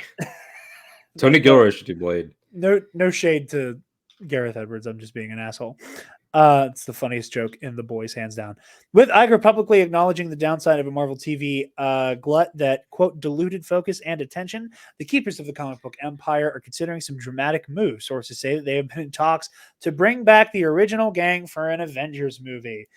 This would include reviving Robert Downey Jr.'s Iron Man and Scarlett Johansson's Black Widow, both of whom died in the events of Avengers Endgame. Lost my place. But the studio hasn't yet commented on or committed to the idea. If they were able to bring those actors back, it wouldn't be cheap. Sources say Downey's upfront salary for Iron Man 3 was around $25 million, and I believe was even more for Infinity War and Endgame. I don't even want to dignify this part with much discussion because it's fucking stupid. The fact that we have a legacy publication like Variety reporting ideas that were allegedly talked about and not committed to, like their news, is stupid. Yeah. It is bottom of the barrel. Like, what is they talk Mike about? Zero shit. It's Mike Zero shit. They discussed. It's like, oh, they discussed? I'm sure they discuss a lot of shit. I'm sure if you work there and you catch Kevin in the hallway, you could talk about lots of stuff that'll never happen. The other part of it that makes it even dumber is that they've announced a film called Secret Wars, which is likely to do this. Yeah. Again, I don't understand how this is news. Like, I read that, I'm like, oh, so you mean Secret Wars? I like when I read this, I said that out loud to myself. So stupid. Secret Wars, yeah, the movie that everyone is speculating will have Tobey Maguire, Hugh Jackman, Downey, the best of every era, basically. Yeah. It'll be the Avengers of the Avengers. Yeah, like we got it. This is not news. Will that solve Marvel's major problem? Stanley would be proud. When the Quantumania actor was arrested in March, Disney executives insisted that they could afford to play a wait-and-see game. I just want to say real quick, I brought this up before. Jonathan Majors got arrested on my fucking birthday. And I remember being lit at Dave & Buster's. That's where I love to take in all my news. That's lit at Dave & Buster's. I literally had just taken off the headset for the lightsaber VR game. Saw that my phone lit up with Twitter news notifications, opened it, and just out loud went, "Oh no!" Just like that. I really just don't understand why. Again, we said it already, but I just don't understand how they're having such a difficult time with this. It is important to me that people know that I had a like, where were you when you found out Jonathan Majors might be a fucking monster moment? Yeah. I was lit at Dave & Buster's. Disney executives insisted they could afford to play a wait-and-see game, given that Avengers: The Kang Dynasty wasn't expected to begin shooting until early 2024. But then Majors was dropped in quick succession by his publicists and managers in April. Or I've been skipping like the parenthetical stuff. This is actually important. He remains a client at WME, the agency where he landed after CAA parted ways with him pre-arrest for his, quote, brutal conduct towards staff, says one source. CAA declined to comment. I've been skipping a lot of the parenthetical stuff because it's kind of like sidebar shit that if you're listening to a comic book movie news podcast, you know. In April, other alleged domestic violence victims of majors began cooperating with the Manhattan DA. Then, ahead of a key hearing in October, media outlets, including Variety, obtained a court filing that referenced a police incident in London involving majors that led his ex-girlfriend to seek medical attention. Making matters even worse, or making matters even stickier, the ex-girlfriend who also worked on Quantumania as a movement coach, and the London incident took place while Majors was shooting season 2 of Loki. On October 25th, a New York judge denied Majors' motion to dismiss the case, which ensures that the actor will stand trial in late November. His legal team is attempting to keep material in the case sealed. A studio source notes that regardless of the actor's legal issues, Marvel already had considered moving away from Majors' led phase because of the box office performance of Quantumania, which will struggle to make a profit. It gave people pause that Quantumania didn't exactly land, the source says. On October 27th, Disney removed another Majors film, Searchlight's Magazine Dreams, from the release calendar. Recasting Majors is also an option. Oh, holy shit. Hold on. An ad moved and threw off the whole formatting. Recasting Majors is also an option, as Feige did when he replaced Terrence Howard in Iron Man 2 with Don Cheadle. In fact, Marvel isn't afraid to change direction after making splashy announcements. Armor Wars was unveiled as a series and is now being developed as a feature film, while the studio's push to adapt the comic book Inhumans into a feature film generated headlines but is now dormant. The now defunct Marvel Television mounted an Inhumans TV series in 2017 that only had one season. Why the fuck are we talking about Inhumans? We've been down this road again. The Feige restructure, threatened to quit, all that, which I'm sure you'll get to in the book, and I'm sure it'll be a great few chapters, is well documented, and it already happened. And who gives a shit, man? Let's keep going. Still, there has been one bright spot in 2023. Guardians of the Galaxy Volume 3, which became Marvel's biggest draw of the year with $845 million worldwide. The fact that it was directed by James Gunn, the guy who now runs Marvel DC Studios, was lost on no one. With Marvel, it used to be close to a guarantee, as you could get, says Paul, last name I'm not going to attempt, a box office analyst at ComScore. So going all in on the budgets made sense. Guardians 3 was a bit overlooked in how successful it was, but it had James Gunn and Chris Pratt, and I think star power is becoming more important. There was Quantumania with $476 million. Anything under $500 million is viewed as a disappointment, and these overreaching expectations are a result of so much success over the years. The key to reinvigorating Marvel may lie with the superhero arsenal that Disney acquired during its 2019 purchase of 21st Century Fox. That deal brought several blue chip heroes back into the fold as the X-Men and the Fantastic Four.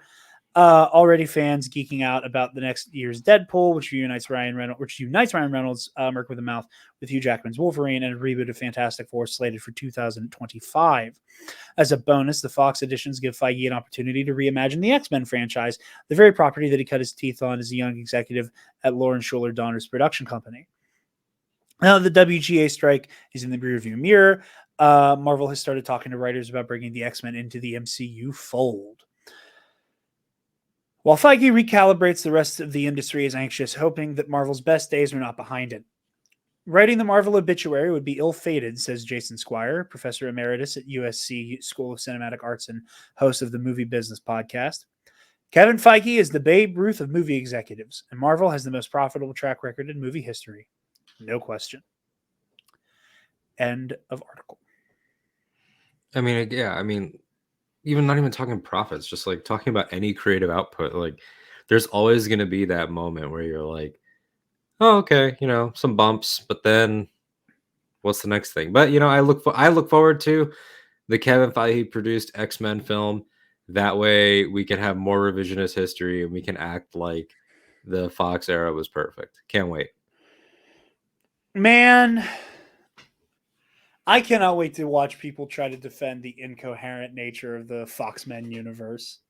I don't know if we were friends yet, Jared, when I was sitting on a call just like this one with Nikki, who had seen maybe a couple X-Men movies, and he was like, "Can you explain to me the continuity?" And so I'm sitting here maybe for like 30 minutes, just like, well, you go up here and you're doing this, and then God, who was it that sent the? Is it Dennis Rodman? What's that clip of the guy who's like, "You gotta go this way, and this way, and around here, and back again," like some clip like that. I can't remember what it was, but God, it's asinine, asinine. Look, man, my closing thoughts on this. I've pretty much said everything that I feel like I have to say. This is revisionist history combined with hyperbole, combined with putting things under a microscope in a way that Lucasfilm was very used to, where it's like, because it's big, we're going to act like it's very normal problems are end of the world problems. Yeah. The fact, like the end of that article says it right there, the expectations got so high that anything less than half a bill is a problem. And it's like, just think about how dumb that sounds. Like, Yeah. think about how stupid it sounds in terms of movies in general.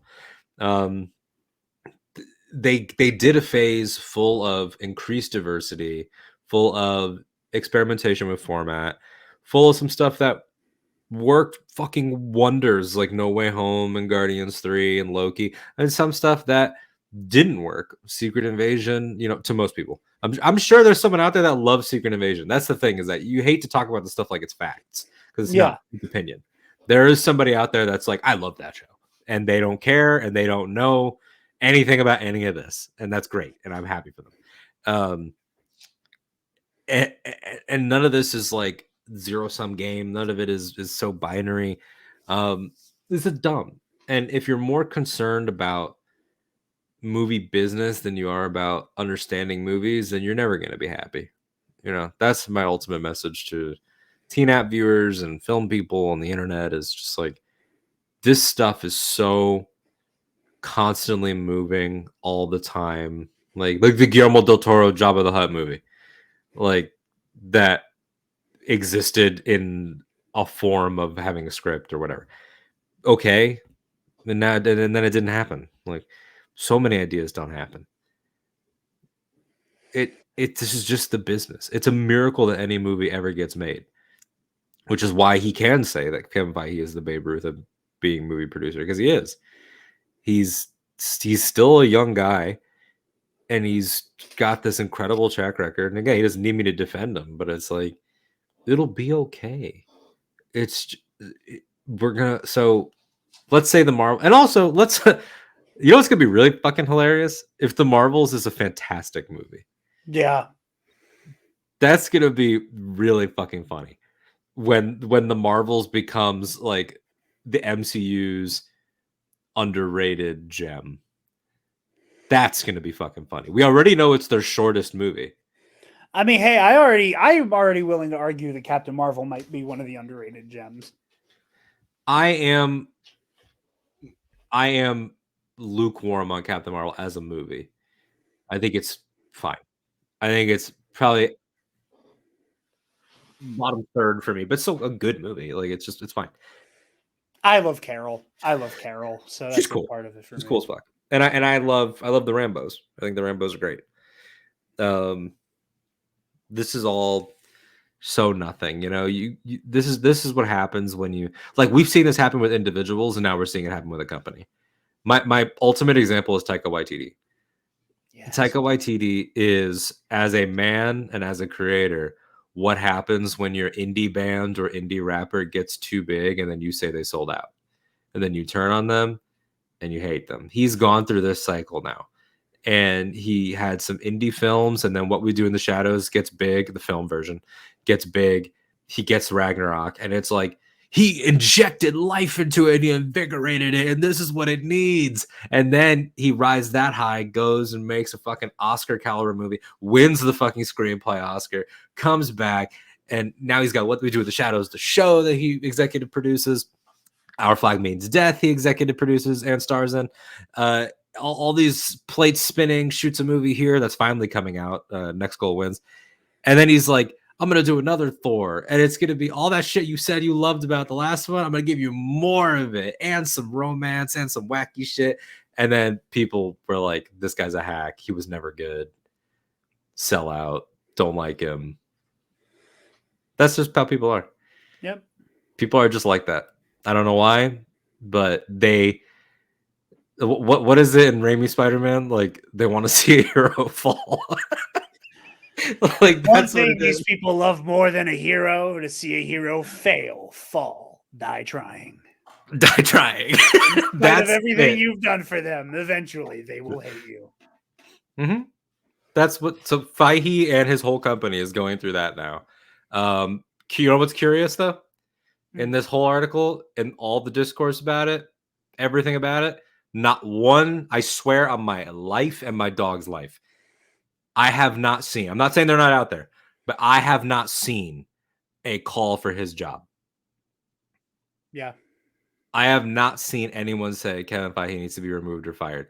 If Kathleen Kennedy, if Kathleen Kennedy ordered a sandwich and it didn't have the cheese that some writers like, if she has provolone and they like Swiss, they're calling for her job. Yeah. Kathleen Kennedy is the Obama wore a tan suit situation every day. Yes. She could do the most innocuous, just nothing bullshit. Kathleen Kennedy is like, I buy markers and they're not Sharpies. I like a different brand. And people are like, you fucking idiot. Like, you should be fired. Meanwhile, Kevin Feige's like, I spent $25 million on a She-Hulk episode. And people are like, it's all good, man. You're a genius. Yeah. Yeah. What is happening? I mean, I know what's happening. It's misogyny. But it's like, to be clear, I know what's happening. It's misogyny. This is so stupid. Anyway. Man. That was fantastic. I wish I could have been more intelligent, more articulate on this episode. But I told you when you invited me on, I said, I'm just bringing salt and I'm going to be pissed about a lot of because it's stupid. That's why I was happy to bring you on. Even the if valid Travis stuff in the made article is extremely valid, I will say. Yes. Yeah. The money stuff, the VFX stuff, When it hits, the script plan. But they are pivoting. I'm interested. I want to see this next era of TV. I'm excited. And the fucking irony that this article comes out and then the Echo trailer comes out. The show, which allegedly was going to be so bad that they were going to get rid of it, drop it all at once, has one of the best trailers I think that they've put out for any show. Yeah. Oh, it's fantastic. It is incredible. And I can't for fucking Echo. I've made no secret about that. I'm very excited for it. I'm I think it's counting great. the seconds to Echo. Alden, I think That's this is where you leave me. Yeah, this is all I got for you. I'm going to go watch the Loki finale that you're going to talk about now. At this time, I haven't seen it. I'm sure. Oh, not the finale. The penultimate episode. Penultimate, yeah. I'm sure I'm going to like it. Jared's going to talk about it. And I'm going to talk about Invincible.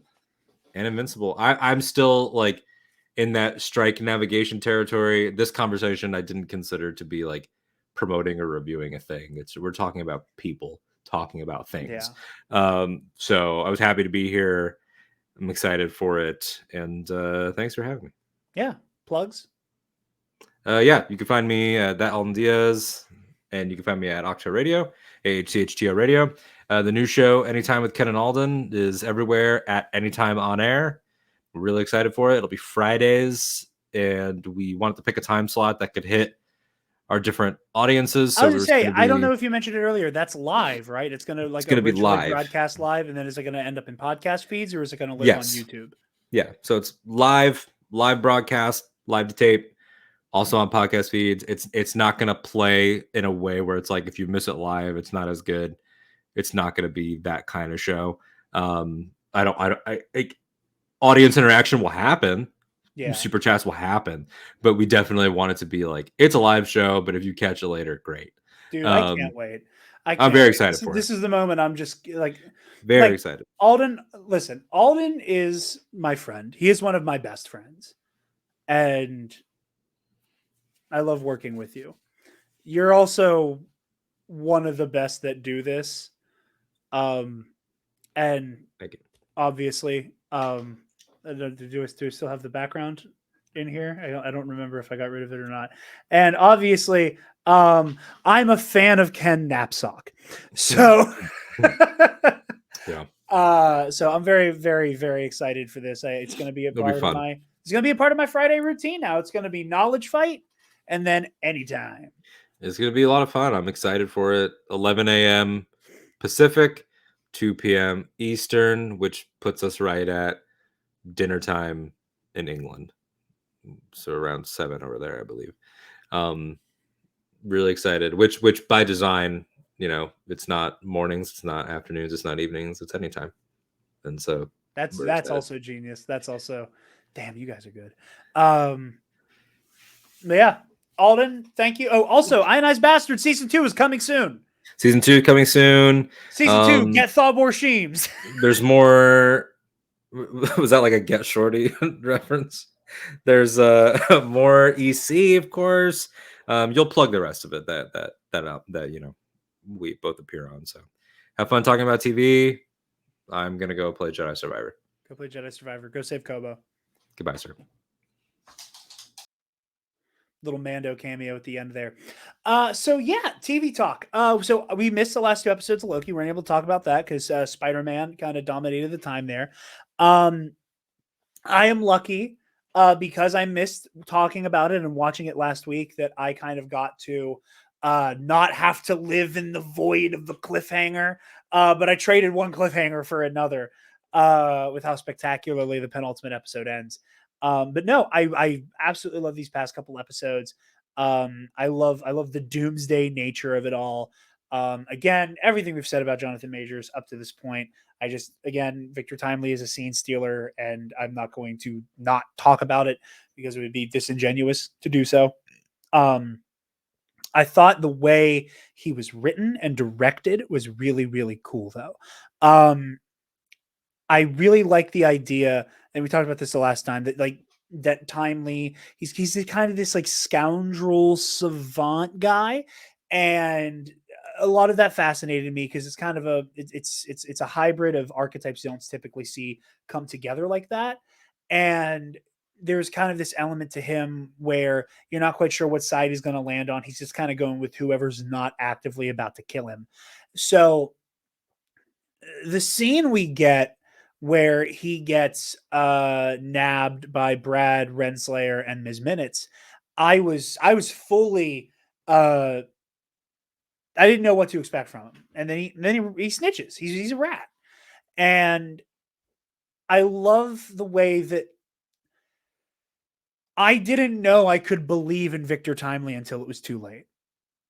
And I think it added to this, again, this apocalyptic sense of dread happening with the temporal loom coming undone, that he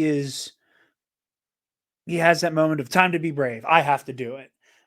And at first you're like, well, is he working for Miss Minutes and Renslayer? I mean, you obviously see Renslayer get pruned, which was also bold. I gasped.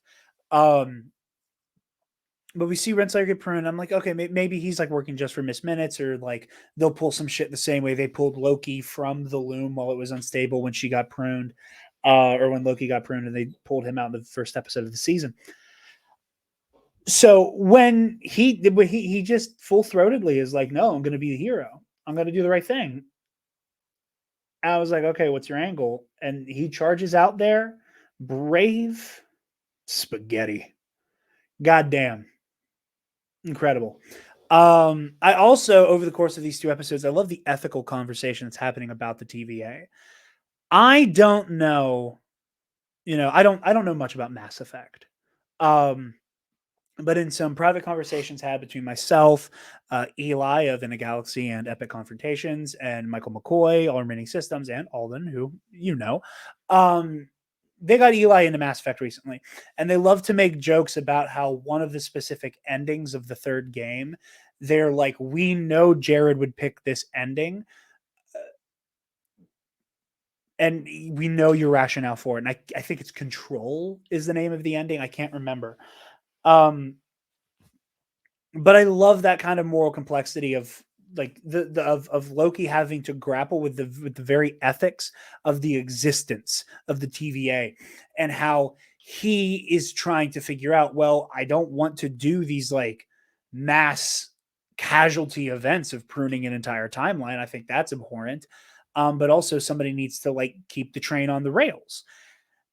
And the way that he's bouncing off of Sylvie, who is kind of, as someone who has been radicalized by having to spend her entire life running from the TVA, I love that you have this juxtaposition of Loki, who is kind of hardwired for people need to be controlled. And he even says that, that there's that I think part of him who has not had that full dose of character development that we see him get up to Avengers Endgame, there's still a part of him that I think hasn't fully relinquished the idea of like some type of ruling. I think he sees himself differently in how he would rule. I think he views the very idea of being in control and ruling wildly differently than he once did. But he still thinks it needs to be there. And I don't know if I disagree with him when it comes to the TVA. And Sylvie being this foil to him saying, no, like the TVA is inherently evil. It is inherently rotted to its core. It cannot function and not cause harm. I love the dynamic there. I think it's deeply fascinating. And it is something that when the episode ends, every time they talk about it, I'm left thinking about it for hours. About like I don't know what decision I would make. I think I think off the top of my head, I think I would make the same decision Loki's making. But it is just so complex. The hokiness of the resolution to Loki's time slipping, I think, is also just so endearing. I love the idea of the whole, it's not how, it's not what, it's who. And the idea that Loki at his core is somebody who just so desperately needs to be with people and wants to find his people so badly. Again, it's that proverb of, if you don't feel the warmth of the village, you'll feel the warmth from burning it to the ground. And Loki is the embodiment of that. And everything we see him do, every single one of his dastardly schemes from across the Thor movies and Avengers, it's driven by his need to be taken in and the fact that it was never met. Going back to the MCU book, they were talking about how Kenneth Branagh in the first Thor movie would have these like in-depth conversations about how these characters think, with Hiddleston and Hemsworth and Anthony Hopkins and etc. And the woman Prince Frigga, who I can't remember her name to save my life, when she was asked by Kenneth Branagh, would Frigga tell Loki about his true origins? And she and when asked that, everybody else at the table said, well, you can't because Loki's evil and there's no way he'll be able to handle that. And the woman who played Frigga said, no, he's sensitive, it would break his heart. And he's sensitive, it would break his heart is so on display here. And how it's sensitive, it would break his heart hides behind, no, he's this evil megalomaniac. It's just very inspired, and I love this show. Getting to see everybody's previous lives, the stuff with the Alcatraz stuff was fun. Obviously, we finally get to see Mobius on his jet skis, baby. Great, super, super sweet. Brad and his greed and inability to see beyond his own desires, I think, makes him a very fascinating. I don't know what the MCU version of a glup shido is, but that I think that his willingness to throw all of that away, I think that Brad is as an example of Loki being right. Like that maybe that things need to have guardrails up, and how many people have died because Brad just wants to go back to being Zaniac or whatever the fuck. So yeah, and the way that the episode throws us back to that final moment before the temporal loom explodes, I'm excited to see how the season resolves. I've been loving every second of it. It is. I don't know if I like it as much as season one, just because season one was so mystery driven. And this season is more wibbly wobbly, timey wimey, but I'm absolutely loving it, and I can't wait to see how all of this ends with a bow on it. Um, yeah, it's just so it toes this line between apocalyptic existential dread and just a hokey earnestness that I think is beautiful. Speaking of stories that toe the line, Invincible season 2 premiered. This is a weird experience for me because I binged Invincible in 2 days 2 years ago. I think it was maybe a month after Invincible wrapped up. It was one of those, yeah, I'll get to this when I get to it. And I got to it and I just devoured it and loved all of it. So, it's been a minute. We've been waiting. I haven't seen the Adam Eve special. I will be honest. I haven't gotten around to that. So it's weird watching Invincible week to week for me. Like that concept is completely foreign, and there's a part of me that almost wants to avoid watching it until I can do it as a season review, as I kind of accidentally did to myself with Gen V, which there will be a season review coming out soon once I get caught up on it. But no, I did love this episode. Stephen Yeun's portrayal of kind of like of a darker version of Invincible that believes the Viltrumite propaganda, I think was fascinating. I love I very much love the whole conceit of stop making me hurt you. He sounds like his father. He sounds like Omni-Man in that moment of like, you just made me kill all these people. This is your fault. Why aren't you listening to me? Why aren't you letting me help you? Think, Mark. So seeing Mark like take that so to heart was chilling. So I really do love that. Obviously J.K. Simmons' Omni-Man is incredible. What an amazing villain. No, I really did love a lot of the action. I like seeing Mark in this place a lot of him. He Invincible has this like Spider-Man edge to him that I like. Of the world is depending on me and me alone, and we see the ways that can toxically manifest for a superhero. That it's not so much he's not aware of how arrogant what he's saying is. He sincerely wants to help people, and because he has a legacy to live up to, or a creed to live up to in the case of Spider-Man, that it does all fall on him, and it doesn't, but he doesn't understand that. So he's going to destroy himself to try to make good on a promise he made that he isn't solely responsible for. No, I really do love this season. I love the ways that you're kind of starting to tee up what could turn Mark to the dark side. That he's filled with this self-doubt. You can see that Cecil is like both to his face and a please don't be like this, but also behind his back, comparing him to Omni-Man. Cecil's also just a deeply fascinating character. Loved seeing the Mauler twins again. They're so fucking funny. They're so fun to watch. Langstrom.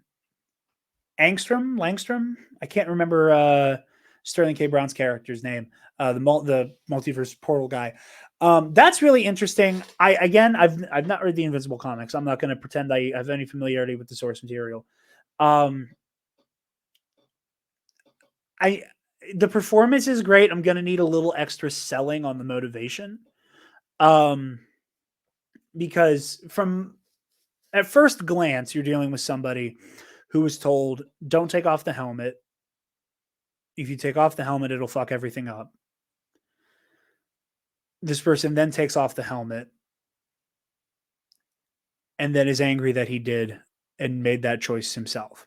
Now, I'm also aware of the fact that you're dealing with somebody who already portends this great importance, and this messiah complex because of his powers, which I think is going to be an interesting foil to Mark and the story they're setting up for him here. That in his hubris, he now blames Invincible for the fallout here. But it is on him. He made those decisions, and yeah, I'm very fascinated to see where that story's going. I'm loving it. The art style is incredible.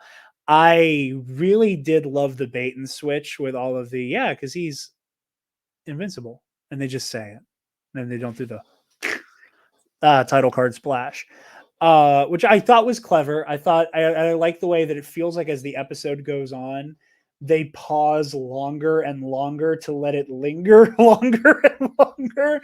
That the Invincible hasn't hit the screen yet. But yeah, very excited to see where this season goes. Excited for Loki to wrap up. Excited to talk about Gen V. Like I said, TV talk ends up being shorter when I don't have somebody to bounce off of. So I apologize, but this episode has already been a marathon to begin with. So yeah, thank you guys for tuning in. Like I said, Versus Heroes, get more of those out next week. Thank you for the Five Nights at Freddy's review. Thank you for the Spider-Man story discussion. What was I going to say? I have a new Epic Confrontations match out. I kept forgetting to mention it.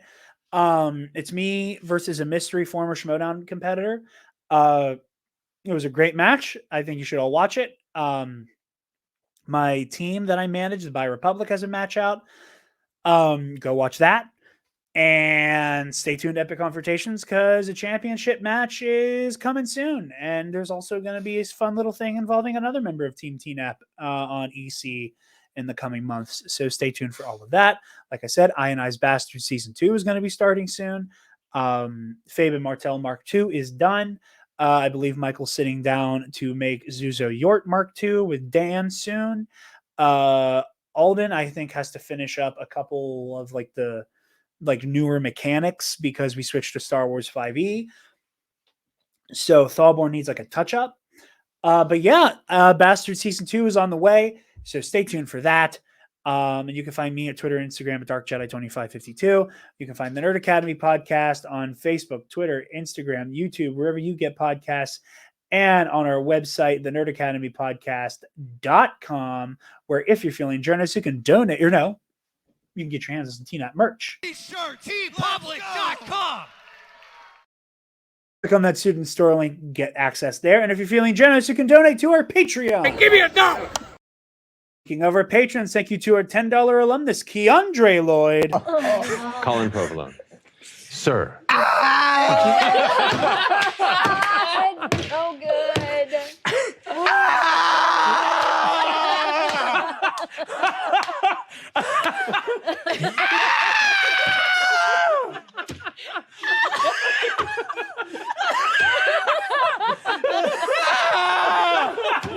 Steal yourself, Colin! Steal yourself! This is me stealing myself! To Paco, a.k.a. Elix Jones. All right, ladies and gentlemen.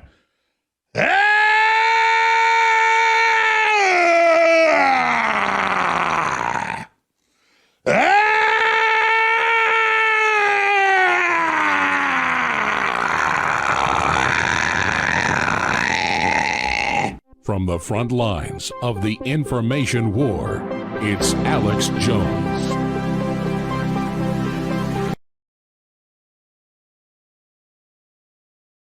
And to $10 patron Ray Clausen, who asks that you donate to Equality Texas and help keep queer kids safe in the Lone Star State. Like I said, Gen V season review, Loki season 2 review, Invincible weekly reviews, all of those. I want to make sure we can get out to you guys. I'm going to try to get out to see the Marvels next weekend. So stay tuned for that. I get a review out to talk about the Marvels as well. And then I have some fun Star Wars KNR topic episodes up my sleeve, one of which will involve the guest we had on the show this week. So all of that said, thank you so very much for watching or listening. Be sure to go to the Entertainment Community Fund to help support the strikers. And class dismissed. Stop! Move away from the cookie jar.